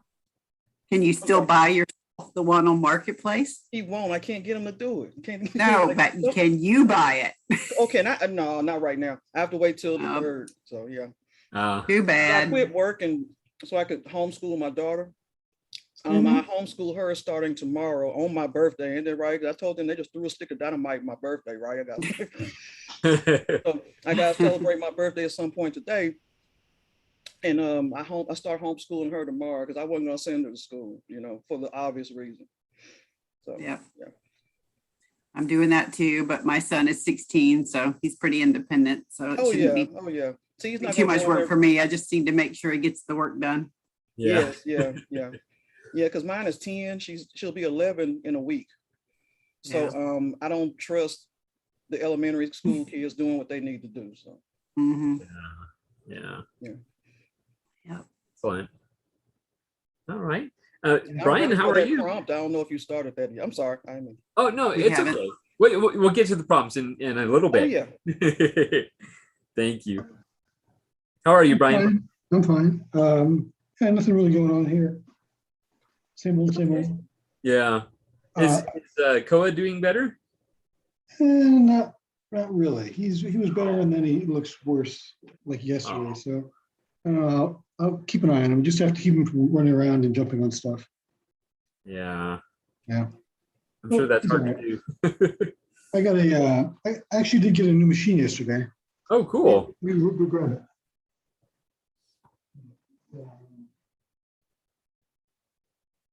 Where did I put it? I think he said, "Where did I put it?" Oh, this is-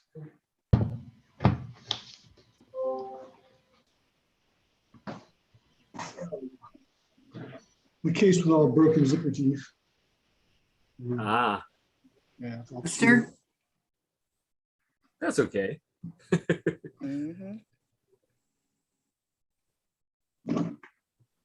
It's stuck in the case. Oh, Is it a Come Webster? on, jerk. I think it's a Webster. Yeah. Or brother. You just stay there. Put it on the floor and open it, so if you do drop it, it's not going to fall anywhere. yeah. Good idea. There you go. This will give you a good whack. Just like cracking a coconut. Yeah. Ooh. Oh, brother. Oh, Webster. nice. Yeah. I have the same one. Yeah. Popular model. Yeah. I'm missing a left shift key, but I posted pictures of it on Facebook the other day, and somebody contacted me and let me know that they have parts machines. So they've got a left shift key they can send me. Nice. So I will do that. Nice thing about the internet. Yeah. Now I know for shifting, I only use the left one. I don't know how you do your typing, but would it be possible to just interchange the right shift with the left shift, or? Oh, sure, but then then I don't have the right shift key. So Yeah, but like I was saying, I never use the right shift. oh, So, really? yeah, with my typing style, I only use the left shift. Huh. Well, Yeah. I use that both. would work well for you, but I use both. I use Okay. I Okay. shift on the right hand when I'm typing like a capital W, capital Yeah. D. On the left hand side, I use the right shift key, and on the right hand side, I use the Okay. left shift. Well, see, that's why I'm the poor typist, because I only use one shift. Yeah. That's a good pickup though, and Yeah. I would imagine it wouldn't be difficult to get a replacement. So for that shift key. Yeah. Yeah, I also I need to put new grommets in it to hold the top on. Oh yeah. I've got a box of grommets. I got mine yesterday, but I couldn't find the one that would fit. So I have to take another look. Yeah. I could open these up a little bit, but I don't really want to. I want to keep it original. I just have to get grommets. Yeah. That's a small thing. I've done it before. It's not a big deal. Tom Lucas in England, I believe, had a mold specially made so he could have the grommets for those machines custom made. Who is that? Tom Lucas, the typewriter man. Okay. Oh, well, yeah. In England. Oh. Is he in the It's probably groups? not very Or? economical to get this from him. Yeah. But what I have found is if you go to if you measure the diameter of the hole and go to an automotive supply store, they can quite often match you up with a grommet that will fit the hole close enough to keep you going to make it work. That's Sounds a good idea. good. Yeah. It may not be white, but it'll be black, and it does work. Right. Yeah, I've got an assortment box of the black ones, and I've got a lot of different sizes, but I don't, for some reason, I know I put grommets in a brother machine before, unless it was a different size than this. I don't know why I don't have one that fits, but I'll measure it and I'll actually look at the dimensions and find the right ones. Yeah. Yep. Excellent. Excellent. Very good. And Christopher, how are you? Hey, I'm very well, thanks. How about you? Good, good. Good. I have a what? Go ahead. We haven't seen you in a while. Yeah, I've been lazy on Sunday mornings. It's kind of nice. I don't blame you. I have a question for the Reverend Monk. Oh, he's stepping He's away still there? right now. He's okay. I'll wait till he comes back. Okay. So hello, everybody. Hello, Joe, William. I sent my postcard off on Friday. Very good. Very good. Yeah. Yeah. Oh, there's Ted. There's Ted. He just needs to put his earphones on. Headphones. headphones. Hey, Ted, are you there? I mean, Reverend Monk, excuse me. I need to I be. am here. I'm alive. I have two. We talked about it when I was on last time, an old Smith Corona electric machine that I am the original owner of. I don't know if anybody here is old enough to be the original owner of a machine, except me. And what it says, SCN, Smith Corona, Office Electric 215. Okay, 200 series. Okay, and I have the serial number if that helps. I couldn't find it on the Office database, but I mean on the typewriter database, but I'm terrible at that. It's 6EVB, like Echo Victor Bravo, 765250. And I bought it probably in 1976. Oh, 76. Let me write that down. I have to get my. I mean, I'm guessing. I don't remember exactly, but. I have to ink up my pen here. I understand. Here we go. Let me write that number down. Let me get some ink first.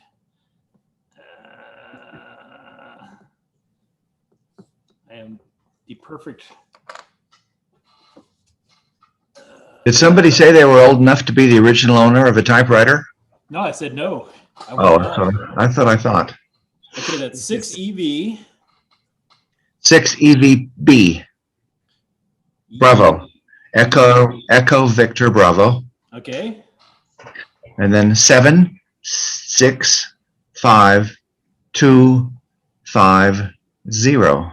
Okay, and you said you bought that in 76? Probably 76, 78, somewhere around there.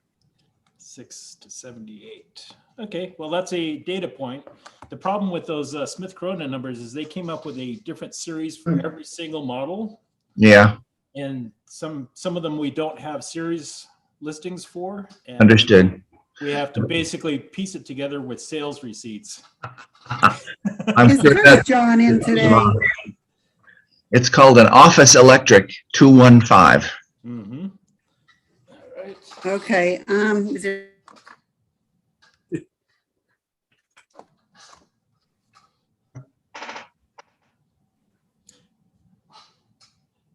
Excellent. Oh, we see Angela talking on the phone. Yeah. I had to mute her. All right.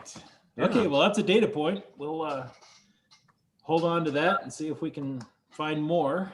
I have the service manuals for that machine. Cool. I don't feel so bad if you couldn't just look it up. I couldn't find it either, so I'm not feeling quite so stupid as I. Yeah, definitely shouldn't feel bad for that. Smith Corona, some of the later ones from the 70s. We haven't got much information past 1964 Aha. for Smith Corona, so every little bit helps. There you go. Thank you. Thank you. So, Christopher, one quick question. Yes, sir. Does that one have the top that slides forward to access the ribbons? It does? Yes. Okay. On the side of the frame, are there any numbers stamped on there? Like I have a classic 12 with 3/76. That tells me it was probably made in March of 76. All I was able to find underneath that sliding thing was this serial number, which was easy to find. Mm-hmm. Yeah. I guess I could go get it and take it open and look at it. Where does it want me to look? Should be on the side of the once frame. you start the cover forward, turn the machine to one side and look on the side, then the other side of the metal frame. I'll be right back. Maybe a number's there, maybe not. I'll be right back. Maybe not. They'll be rubber stamped. Yeah. Oh, okay. Interesting. I have kind of doubts about whether that's an actual date code. Sometimes that's just a part number, but okay. It's worth looking into anyway. Okay, I'm staring at it. One side has nothing I can see. Aha.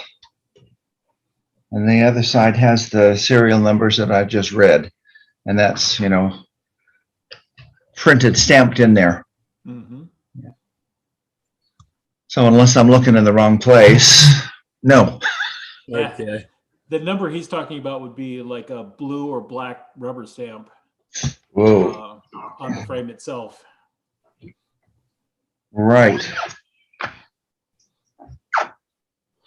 I don't see it. One side has a black thing under the spool and the other one has just metal, and there's nothing that I can see there that's rubber stamped, just engraved. All right. It's a wide carriage, but never used that. Yeah. Maybe I could address some very big envelopes or something, but Exactly. Those like 9x12s. yeah, right. I could probably show it if anybody wants to see it. Sure, of course. Kind of what it looks like. It's kind of heavy. Yeah, that's because they have metal plates that they've bolted onto the underside of the frame. Yes. To make it heavier. Well, it's an office electric. It's making it harder to steal, right? Yeah, exactly. Can't run down the hallway quite so fast with it under your arm. They actually added weight to it just to make it feel more like an office machine. Wow.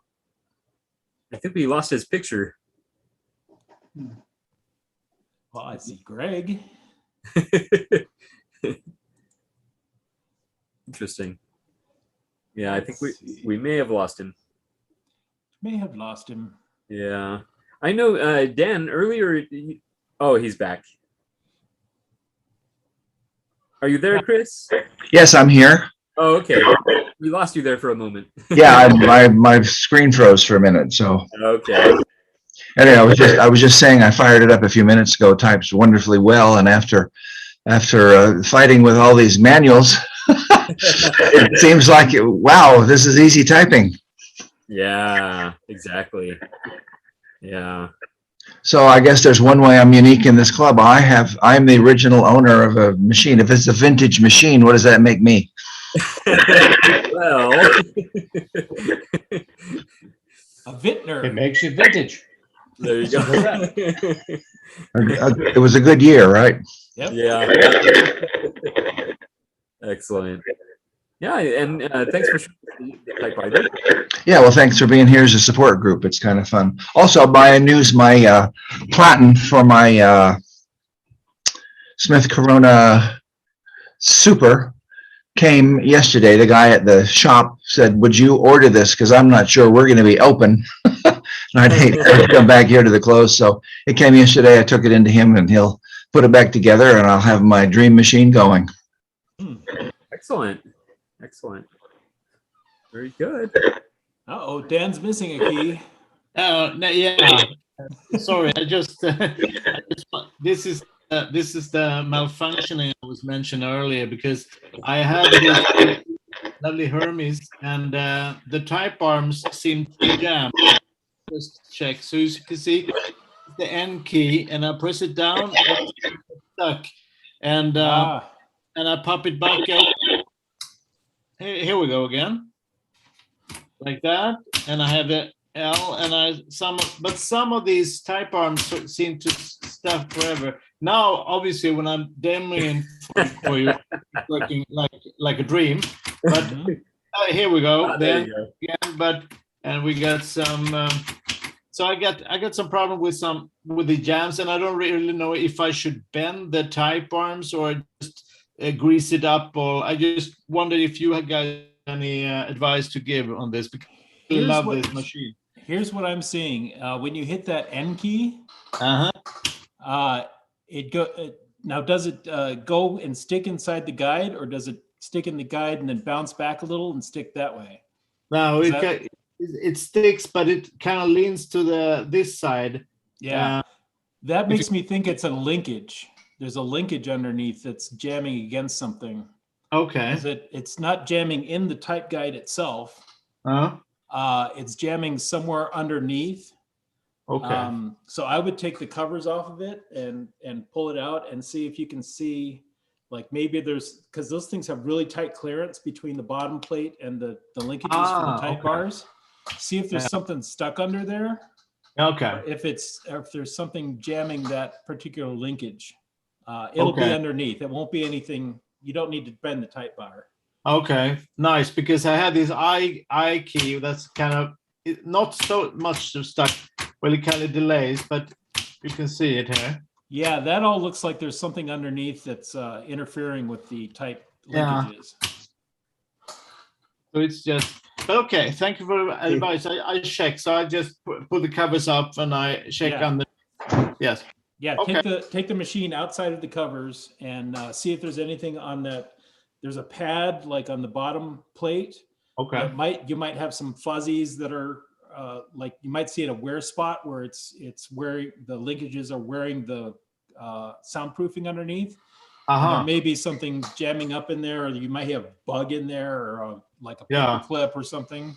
Okay. Jamming up in there. That's what that looks like to me. Okay. Now, the other question I would ask is the bottom of the typewriter itself perfectly flat, or is it bent? Yes. If it's been stoved in or bent. I'll just check. I don't know if you can see this, but yeah, it looks pretty flat. Yeah. Yeah. I could. It's what I have had is a machine was dropped on the table onto something, and the actual bottom of the case was bent up, which jammed which jammed linkages. Yeah. Okay. But that's the area you're definitely going to have to look in is open up the machine, take the actual machine out of the case, and check for any obstructions underneath there. Okay. Thank you. Thank you very much. To be also put feet on it. Yeah. I got to do that. I really like this kind of machines. I want it to function. Thank you very much for the advice. I'll check this out and to be continued next week. See how it went. Excellent. Maybe it's a load of bugs underneath. I don't know. I haven't used this for quite a while. Thank you, guys. Thank you very much. Thank you. Excellent. Excellent. All right. Mike, how are you? Oh, I'm just fine, thanks. Just got in right now.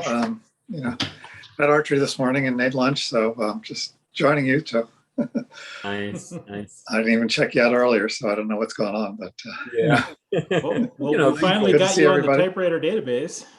Oh yeah, thanks. Yeah, I'm sorry that took me so long, and I've just put a sort of a down payment there. I've got a, Yep. I think I put 4 machines up. I've got 7 more to go, I think. Excellent. No, I was really happy to get that 440 on the typewriter database because we didn't have one with that table attachment. And I really wanted one. In there, so I was very happy to get that one in there.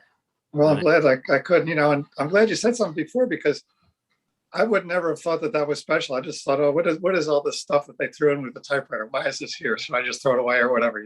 Stuff is special. Yeah. Now I got to fix the case because, of course, the case is original and it's got a broken zipper, so I can't even put it in the attic or else things will crawl into it and stuff like that. So I got to do something with it. But anyway, it's nice. It's all together. Don't put it in the attic. Play with it. Oh no, the typewriter I'll play with, but the shelf, I don't have anything really to attach it to that's convenient. Oh yeah, yeah. Oh, you can send it to me. I'll take it. Well, we'll see. Excellent. Anything else new in your world? Well, the only thing I have, it's not a typewriter. It can write with type. So I'll show it to you if I can figure out how to switch this thing around. Yeah, there we go. Okay. It's there it is. I don't know if you can see it or not. Ooh, a letterpress. Letterpress. Yeah. A little tiny one. Yeah, it's a little tiny one. It's a Kelsey 3x5. I have a larger press, which I haven't used in a long time, but which is, like a 6 or a 6.5 by 10. Mm-hmm. But I thought this was nice because it's, it's like I said, it's the ultra portable of the printing press world. Exactly. Yeah. And so it weighs 20, 30 pounds. The other one I've got downstairs, I think it's I read it's 186 pounds. So I Mm-hmm. can't move it anywhere or do anything with it. It's just, wow. It's just Now, there. do you have your chase and type and stuff? Yes. Okay. This one needs rollers. Yeah. But, they're available. Mm-hmm. It's just like typewriter rubber, except, of course, it's a lot softer. Yeah. But, I'm in the cores though. yeah, well, I've found a place that'll, that has everything. So, Oh, really? Cool. yeah, that'll, so I guess they're common enough, they'll sell you rollers with the cores. Oh, okay. Good. Good. Yeah. That's good to hear. Yeah. So, I just got it yesterday. So it's about as dirty as most of the typewriters I've come across, but all the parts are there other than the rollers. And it seems to function. I mean, there's nothing complicated about these things. Nope. But it's just fun. got some clean, huh? They're fun. It's fun. Oh yeah. Yeah, that looks I like a love the lot work of to set up a page, but then it's easy to make copies. So. Yeah. Yeah, there you go. You can make postcards for the postcard exchange. Yeah. Yeah, I'm That's thinking the right about size. that. Perfect. I thought about that. Then I found out, like the printing the back of a postcard, but then I found like there's a rubber stamp online for like $20 and it looks just fun. So. And it's not letterpressed. Yeah. You don't have the texture. Yeah, I know. So I'm gonna work on that, and I've got I'd like to put some photographs on the postcards, but one I sent out didn't survive too well. So I'm thinking of some other stuff that I'm going to do as far as making postcards. There you go. Excellent. All right. We haven't actually talked about the typing prompt, and I know Natasha brought it up. And I think Ted said he was working on one. I'm Gregory, working on one. Can I just add something, Gregory? Yes. I have the postcard Mike just talked about, so I'll show you. I had to glue some of the the backside got ripped. I figured this goes through a machine of sorts. Yeah. And this paper got a little damaged, but I was able to glue it back together and get the message. So excellent. I'm glad you showed it to me, because I wasn't sure. I got your letter and I wasn't sure how damaged it was. Yeah, the front side is okay. Yeah. It was just it just rolled this side, so I had to push it back to its place after applying a little bit of glue, and but I got your message. Sorry if I wasn't too clear in the letter. Yeah, that was a double-sided inkjet paper, and I think it's a little soft for running through the mail system. So. Okay. Yeah. So I'll try something different next time. But I think the label, because I tried to use a regular postcard and found out I thought my machines would take it, my typewriters, and none of them would handle newer stocks. So. Yeah. Especially if it's glossy. If even one side is glossy, then it's not going to work. Yeah. So did anybody have a typing prompt they want to share?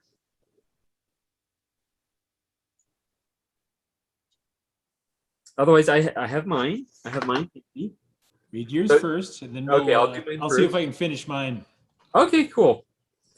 All right. So now it was just bring your own typing prompt.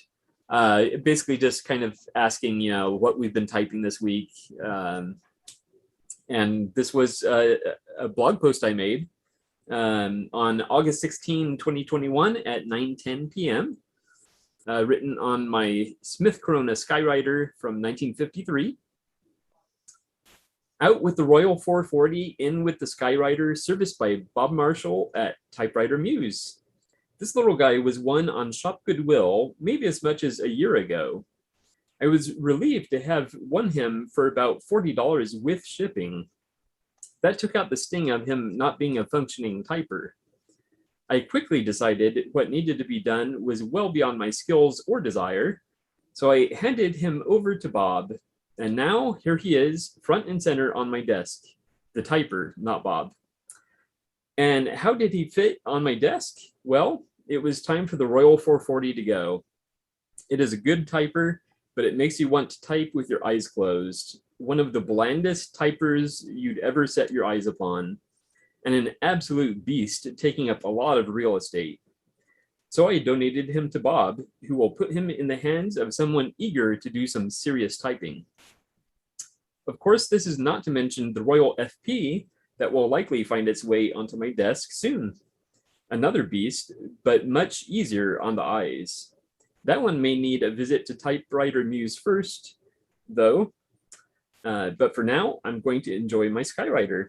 So the FP did make it onto my desk, and a few times now, I've experienced this weird phenomenon where when I first get a typewriter, there's issues with it. And so, I set it aside, and, I'm a procrastinator about even attempting to fix things.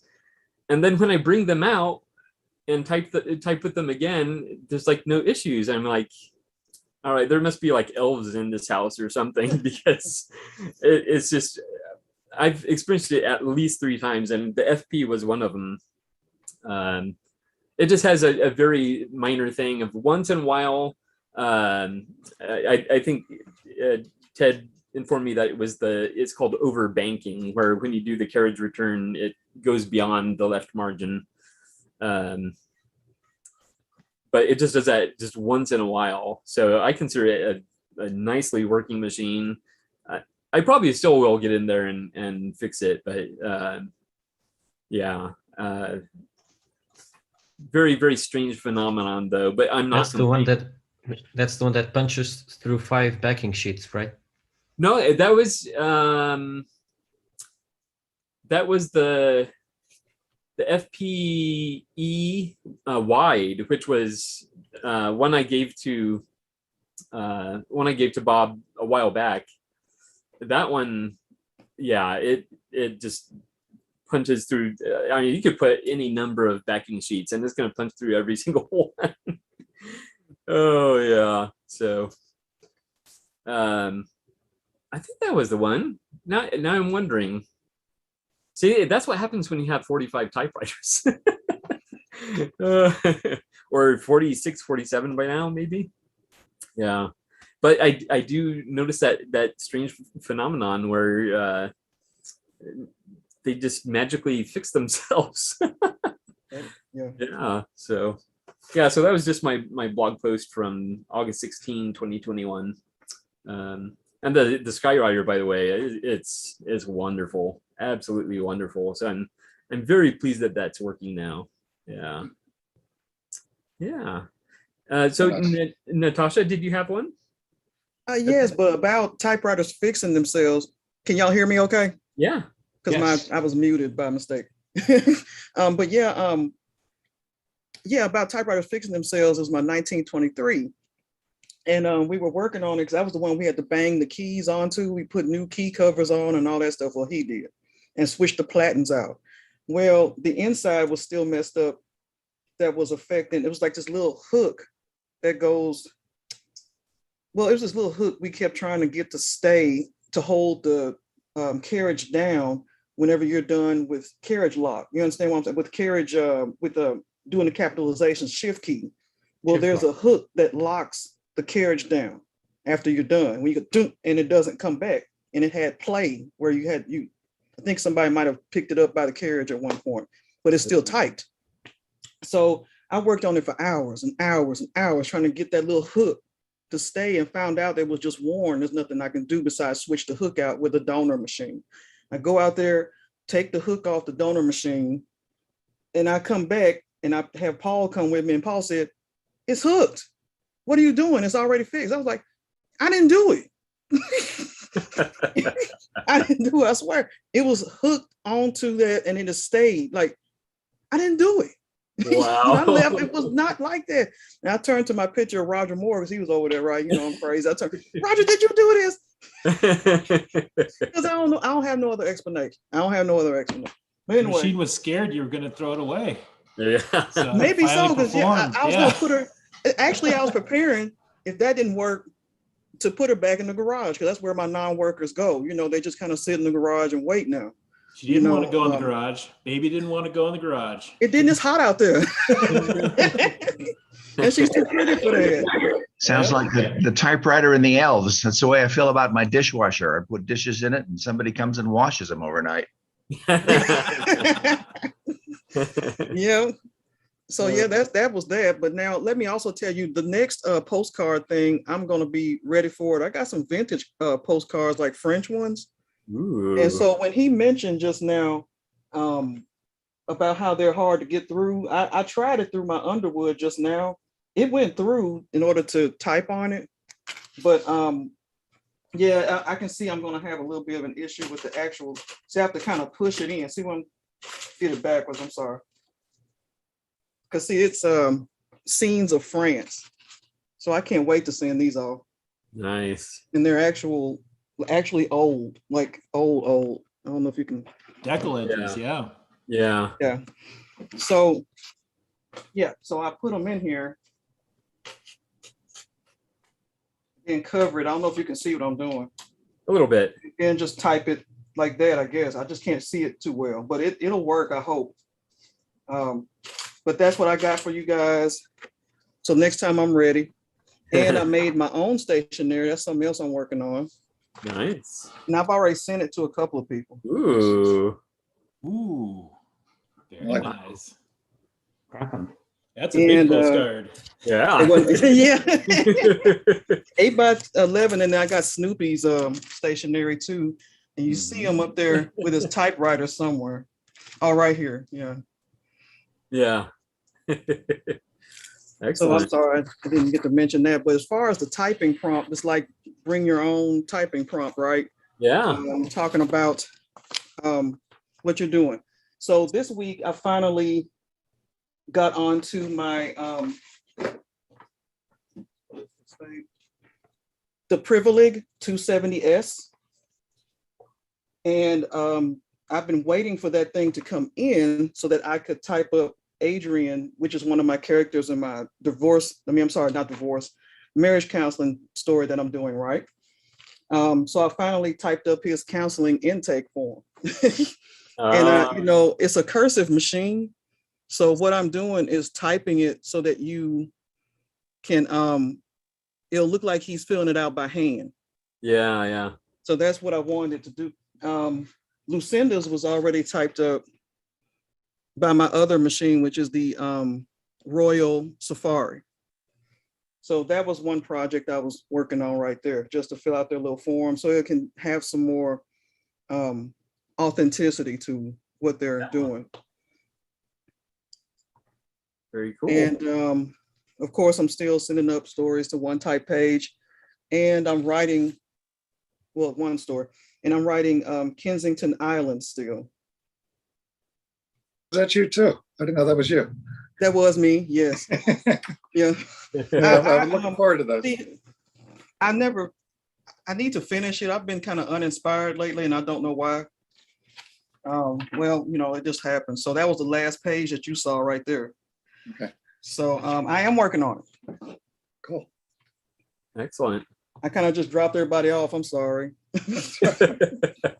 Who was that said they saw it? I'm sorry. I don't have you in full view.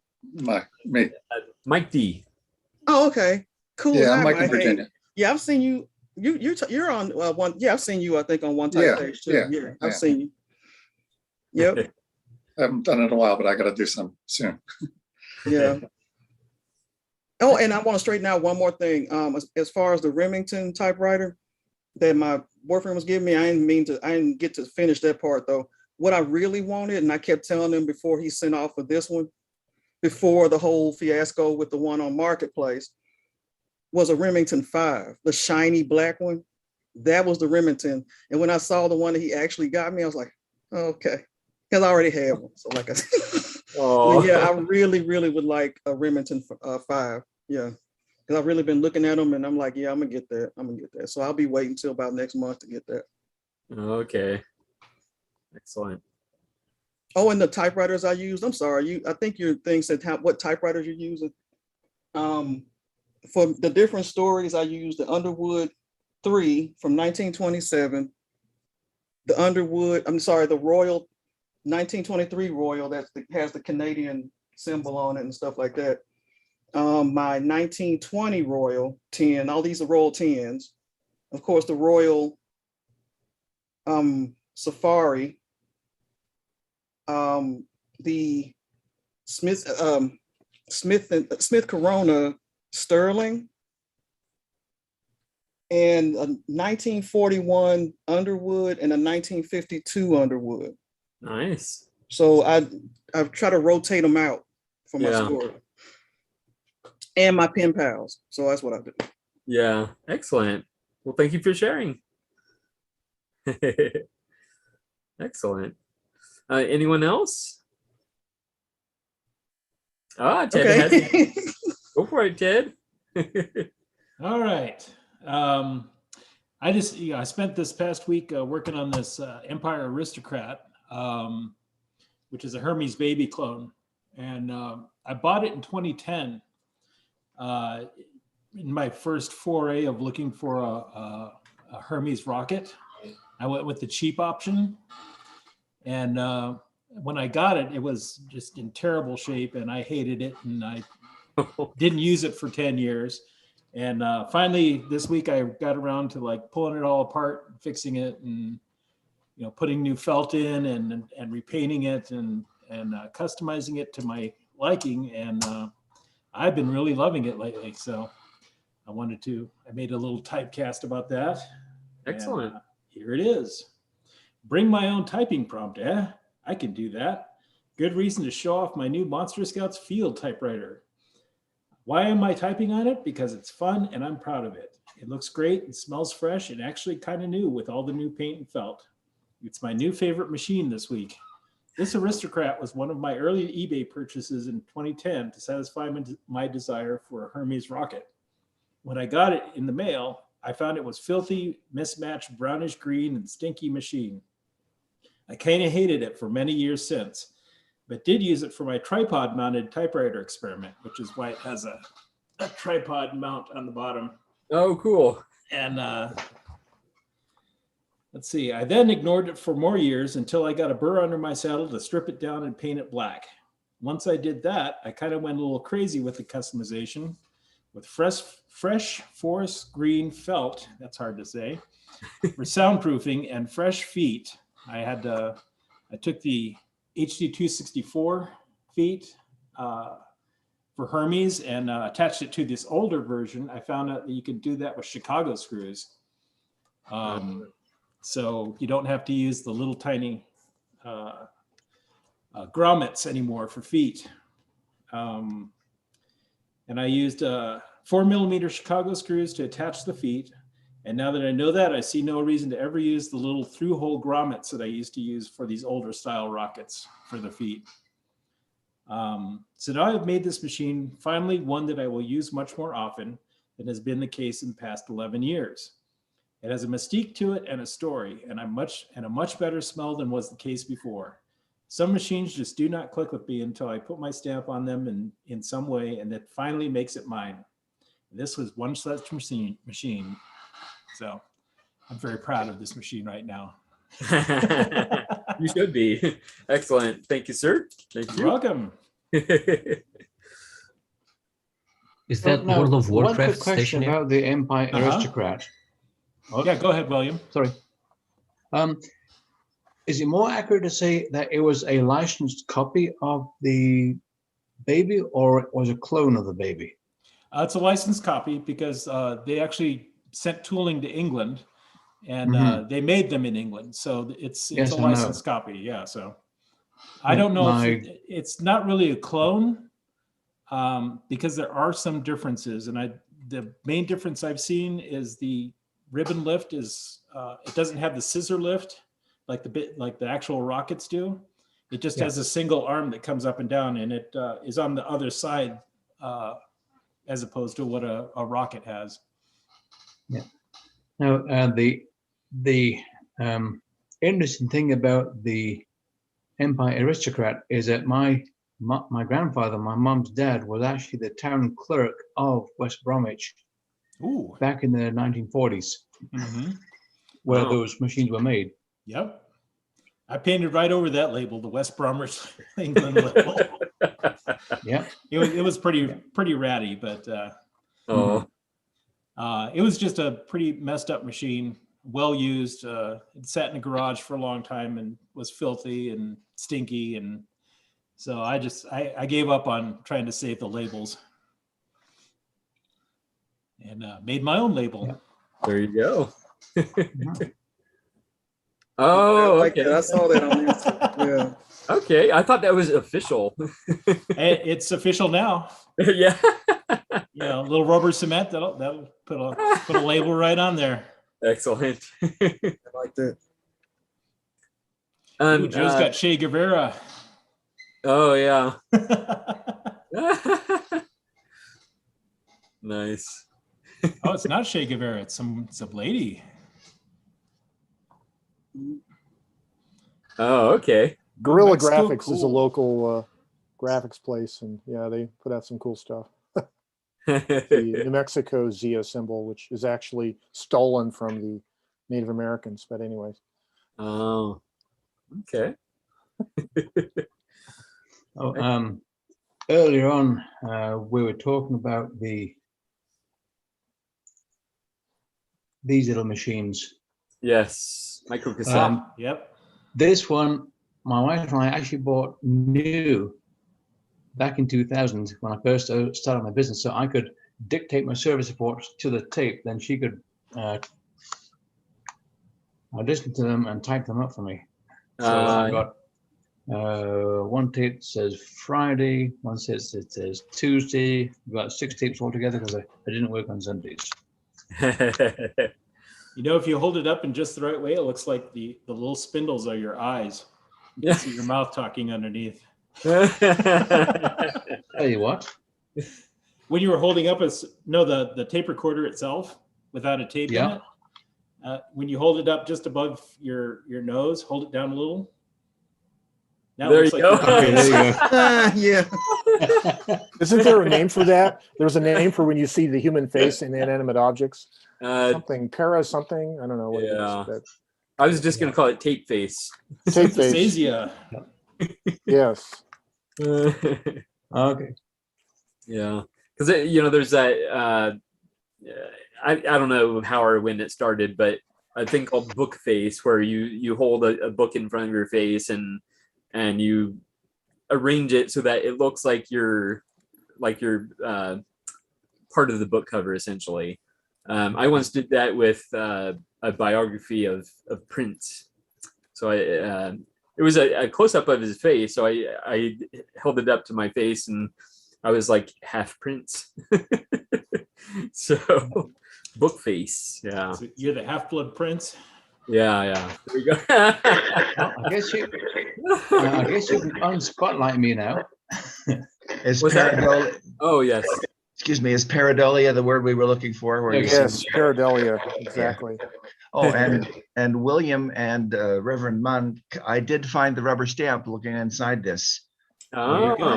And it's 211 with a space between the 2 and the 1. Okay. Yeah, I don't think that's a date code. No. It was a thought. A thought. Well, we found it. So thanks for There you the go. Very good. initial treasure hunt. Now Brian has a computer up.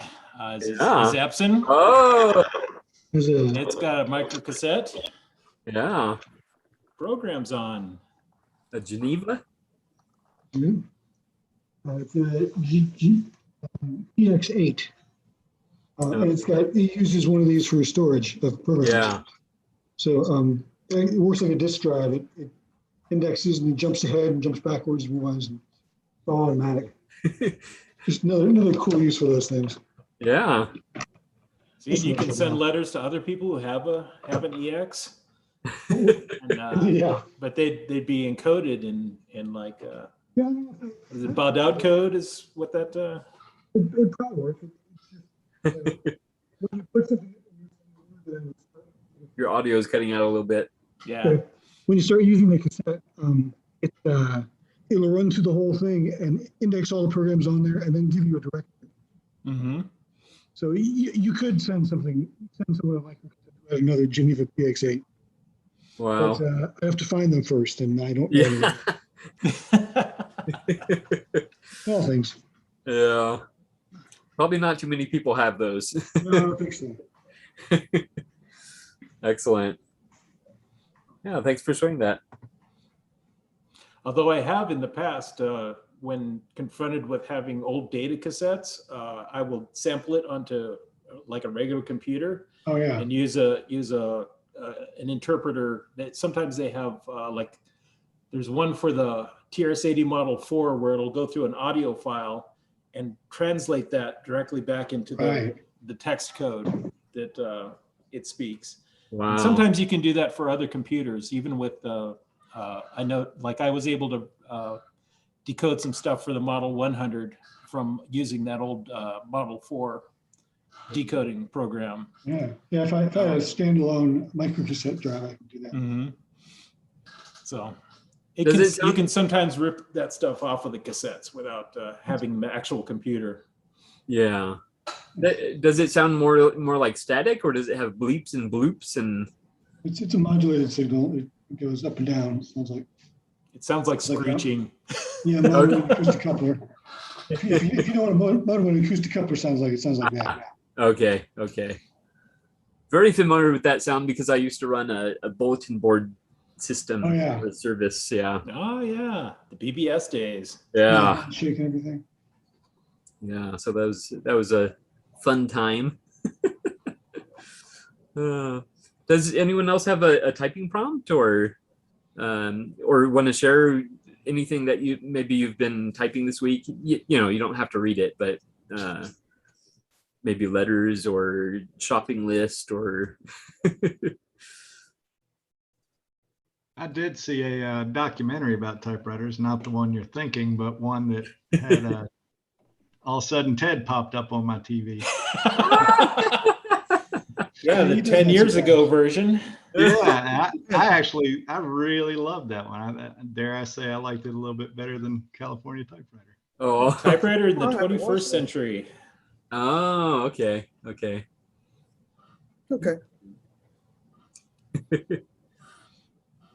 All right. Any other? Let's see. I think we've done all the greetings and whatnot. I do see we have a new member on the directory from Nanaimo on Vancouver Island. Ah, yes. I like to check the directory every couple of days to see if there's any new members, especially from Canada. Yeah. Yeah, and I think someone yesterday joined that is from Germany. So okay. Yeah. I think we have at least a couple people from Germany on there. Yeah. Mm-hmm. Yeah. All right. Let's see here. I'm wondering what Joe is typing. What are you typing or what are you typing on? Both. Yeah. Oh, I think he couldn't hear us. Well, he's typing on his Optima. Yes. Now he can hear us. He's sticking his earphones in. He'll be able to hear us once he gets his headphones in. There he goes. Now he can hear us. So what are you typing, Joe? Well, so I've been backlogged with letters to be written. I keep all my incoming letters in a little folder, and if I go back to the oldest one, it's dated 17th of March, right, of this year. So I'm like 6 months behind in my letters. And so I've decided that since I'm here in front of the computer doing type club, I might as well write letters while I'm here. There you go. Right, because I don't seem to be disciplined enough to get my letters written any other way. So, so I was using the Royal Mercury. The rubber on that machine is kind of hard, and the paper was kind of slipping on the line feed. So now I've gone to the Optima Super, and My little desk is kind of narrow front to back a little bit. I mean, I have my computer, my monitor up here, so it's a little cramped, but not too bad. So I'm going to get out another letter here to somebody. And well, yeah, so let's pick the lucky recipient here. Who is the lucky recipient? It is Sterling Carter of Greensboro, North Carolina. That's who I'm going to write to. You're a winner. I'm not sure if Sterling's been on the channel or on the live stream here. I think he has. I think I remember. Huh. I'm not sure. Maybe not. Yeah. Yeah. So, Yeah, I think we're up to 82 last night. Yeah, I think we've had a few more. I want to say we're at like 85 or 86, something like that. I was going to just show you. I really like the way he writes his 2021 just spaced out like that. Oh yeah, it's pretty cool. Yeah, that is cool. Yeah. Yeah. And then I try to date these with a stamp whenever I receive them, so I know when I got them. Yeah. Anyways, okay, focus. Okay. All right. Back to letter writing. You guys talk. I'll write letters. Good luck on that backlog. Yes, I am. What do you have there, Mike? Just mute. Okay, well, this is something I wrote for One Type Page, but it's fairly recent. It's from August 14th, so I can read this. So yesterday morning, back then, of course, I was waiting at a traffic light and I spied a woman walking her dog across the street. I saw the short legs and first thought it was a corgi, but no, she had a long-haired dachshund. They struggled in the gap between the kudzu and the road, probably heading towards the apartment complex nearby. That section of road is not pedestrian friendly, but a road widening project still a few years away promises to remedy that problem. As they passed by our car in the center lane, my dog started to bark from the back seat. Hearing this, she picked up her dog and pointed to ours. I waved and rolled down the back window. She smiled, a toothy grin, as my dog continued to bark. After a few seconds of this canine greeting, the light changed and I waved goodbye and drove off. Excellent.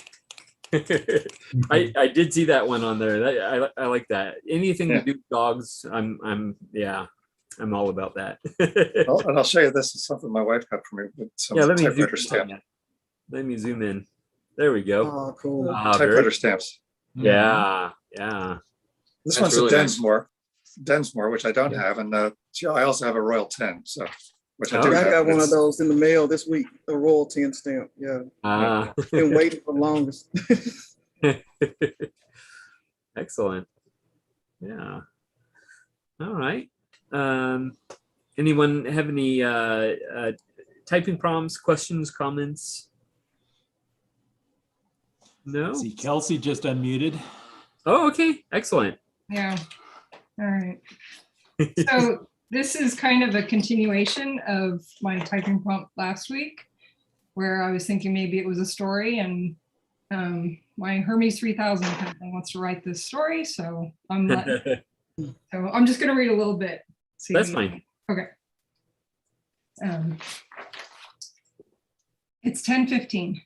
I stare at my monitor in front of me. The readings are all within normal guidelines. The 30 graphs move up and down slowly, making gentle waves of lines on my screen. I've learned that if I stare at the screen as a whole, I can see irregularities easier. A line that looks different, that varies, is easier to spot in comparison to others than on its own. My eyes are on autopilot, allowing my mind to wander as I stare at the screen. This is the third group of the day. We are a few minutes behind due to the disturbance in the first group. We are all assigned a time, a room. It isn't rocket science, and yet it always astounds me how a few of us just can't seem to get it. They manage to get lost or underestimate the time it takes to get to the required places, and I just don't understand. This morning, we opened the doors at 6 a.m., the normal time. We're allowed 10 minutes to get to our assigned rooms and find our seat. You sit, scan your card, and then wait. That is it. Nothing hard, nothing to think about, nothing to decide. Just show up. And still, there are those that just can't seem to do this one simple thing. This morning, it was auto again. Excellent, excellent. I will be curious to see where this goes. Yeah, it's kind of a sci-fi fantasy kind of. Yeah, we'll see. And I'm getting the feeling that maybe you don't even know where it's going. I don't know. Yeah, that's how I write actually. It just kind of is like a conduit and it just comes out. It feels like the typewriters are actually the ones who are writing it. So exactly, yeah. And I appreciated Joe did a video one time talking about the kind of when you write with a pen or a pencil or whatever, which is what I used to do, so much of you is in your handwriting. Whereas when you do it on the typewriter, it kind of removes that. So it's almost, I don't know, I kind of like it where it seems like somebody else maybe wrote that, which is kind of how I feel anyway. So, I'm yeah. Very cool. That's neat. Excellent. Part of my feeling about that is that when you're handwriting, it is a one-handed operation and you have to put your whole concentration into that. When you're typing, it's almost as if your thoughts can flow more freely from your mind through the keys to the paper. And it's sometimes, even when I'm typing letters to other typewriter members, it feels like the letter is following its own course. Then I have to occasionally do a course correction. Okay, where are we going here? Yeah. As some of you who have received my letters say, boy, he writes long letters. And I think that's a good thing. I love it when I receive a letter that's like multiple pages. A couple of my pen pals are very, very verbose. But one thing they'll do is they'll use a different typewriter for every page, or different stationery for each page. And I think I mentioned one of my pen pals, he traveled a couple times to India, and I think he just like completely stocked up on stationery in India. So it's all this nice handmade paper, and some of them have flowers embedded, some have seeds, and so but I mean, even without all the frills of all that, I love just reading like a nice long letter, yeah, definitely. It says a lot about the person wanting to communicate with you. So yeah, definitely. When I sent Kelsey that little line adjustment knob, I enclosed, I believe it was I enclosed a letter on different color paper, was it? Yeah, there were several different colors. It was really fun. Yeah. Very cool. Yeah, I had ordered a bunch of paper samples from paperandmore.com, and I've thought of just mixing up a bunch of pages, but so far I've just been sticking with certain ones because I have favorite papers. Like there's a warm white felt that I really like, and a natural white cotton. So I tend to stick to those, but I have some that are like, one has an embossing of like tree bark in it. That would be interesting to type on. Then I have another one that's like kind of metallic and has these interesting swirls on it.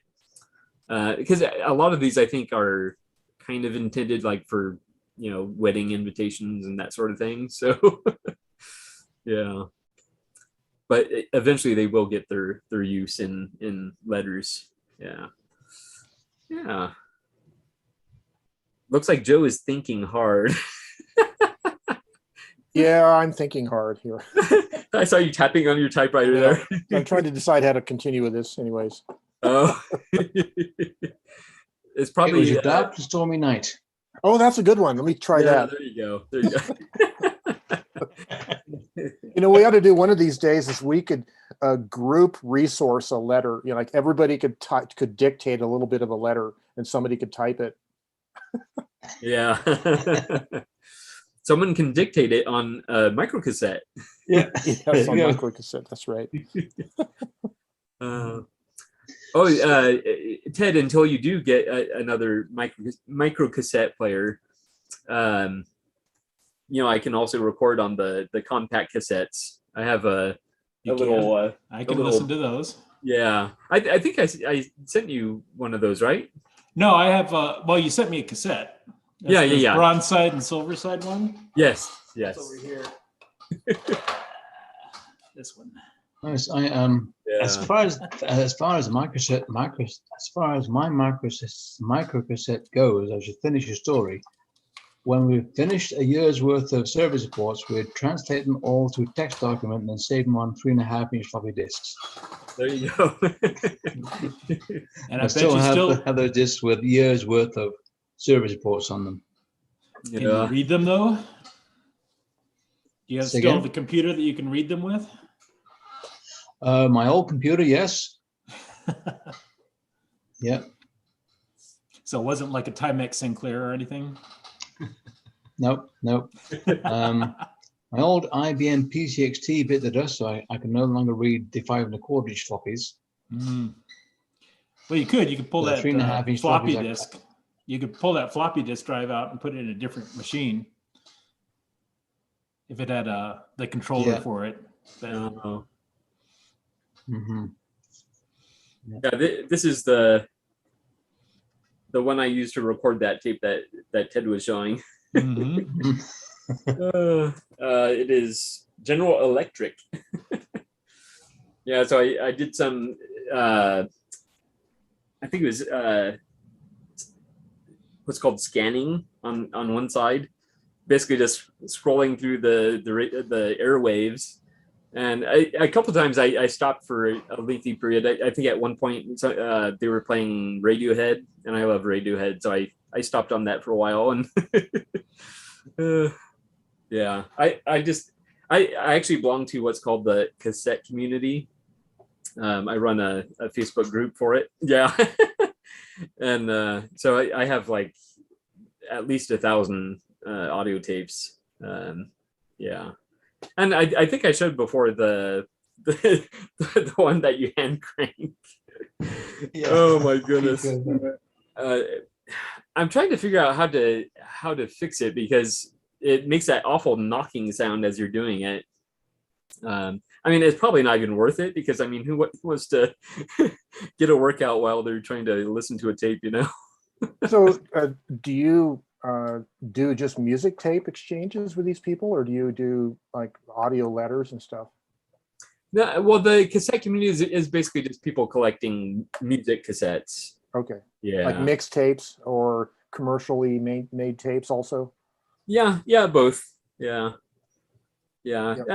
We've done a few tape exchanges, but not a whole lot. It's mostly people just showing off their collections. And I see. Yeah. Mixtapes forever. Yeah.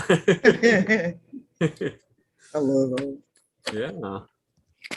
I can remember when I was still a kid back in the mid-1960s, my mom had a pen pal I still lived in England.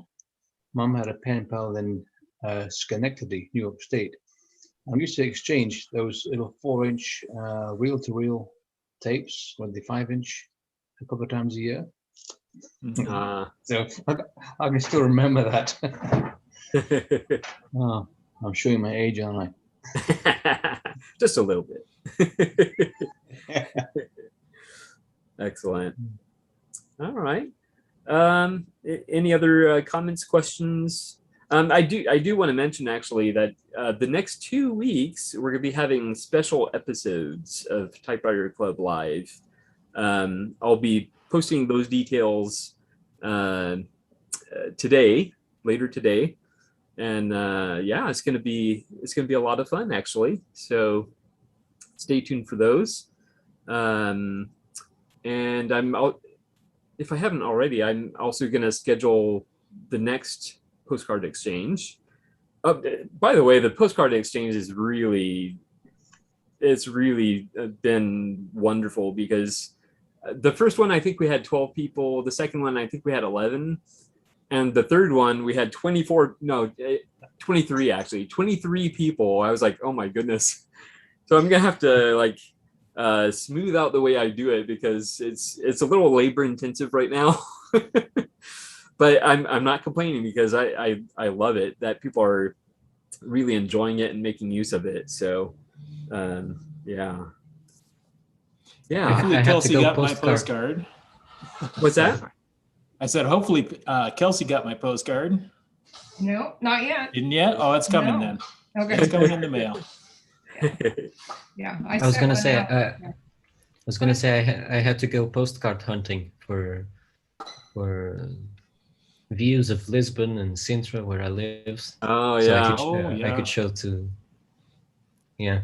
Nice. Actually, I just got an idea for a postcard, a vintage one I got in a shop in Sintra that I'm gonna send, but I'm not gonna spoil because it's a surprise. Neat. Yeah. I wanted to ask Ted, since I have the word, is that stationery? Did you make that, or was that from a special event? This stationery? Yeah. Oh, this is actually this is pulled out of an old Warcraft Mists of Pandaria box, software box. It had a pad of paper in it, so I thought, oh well, I like paper, so I threw away the rest and kept the pad. Cool. Wow. I asked because my girlfriend was a fan back in the day, so. Yeah, that was just for some reason they boxed a notepad for World of Warcraft Mists of Pandaria in the retail box. So.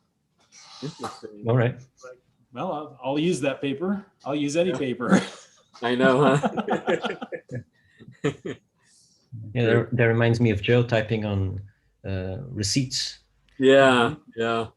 I did a video. have this, I think he's gonna speak, but what were you gonna? Are you gonna say something, Joe? No, I'm just listening.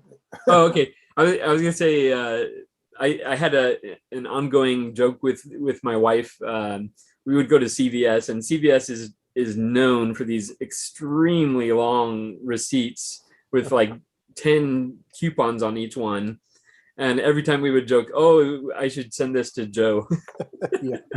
Well, you know, the funny thing is they put advertisements on the back of them now, a lot of these receipts, right? Oh. You know, so they're all full of printing. So. Yeah. Yeah. Anyway, I think we're kind of wrapping up unless anyone else has any typing prompts. Oh, yes, Kelsey. I was just wondering if you are still doing the incredible boxes, and if you got your newest, because I did. It's nice. Let me zoom in on it here. Oh, do you like?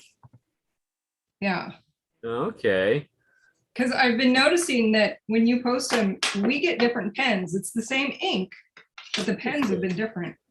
So this is this little guy. Oh, right? That's the brass Please one. don't spoil it for him. I don't think he'll get the same pen. This was my August anyway. So. Okay. Well, your August was much better than mine. Mine was the what is it? One of the platinum ones, but it's like a super cheapy one. I looked it up online and you could get it for like $10. Oh wow! Like really? But that, let me tell you, I have 2 of those D-like ones that are brass. Yeah. They are wonderful pens. Yeah, this is what this one is.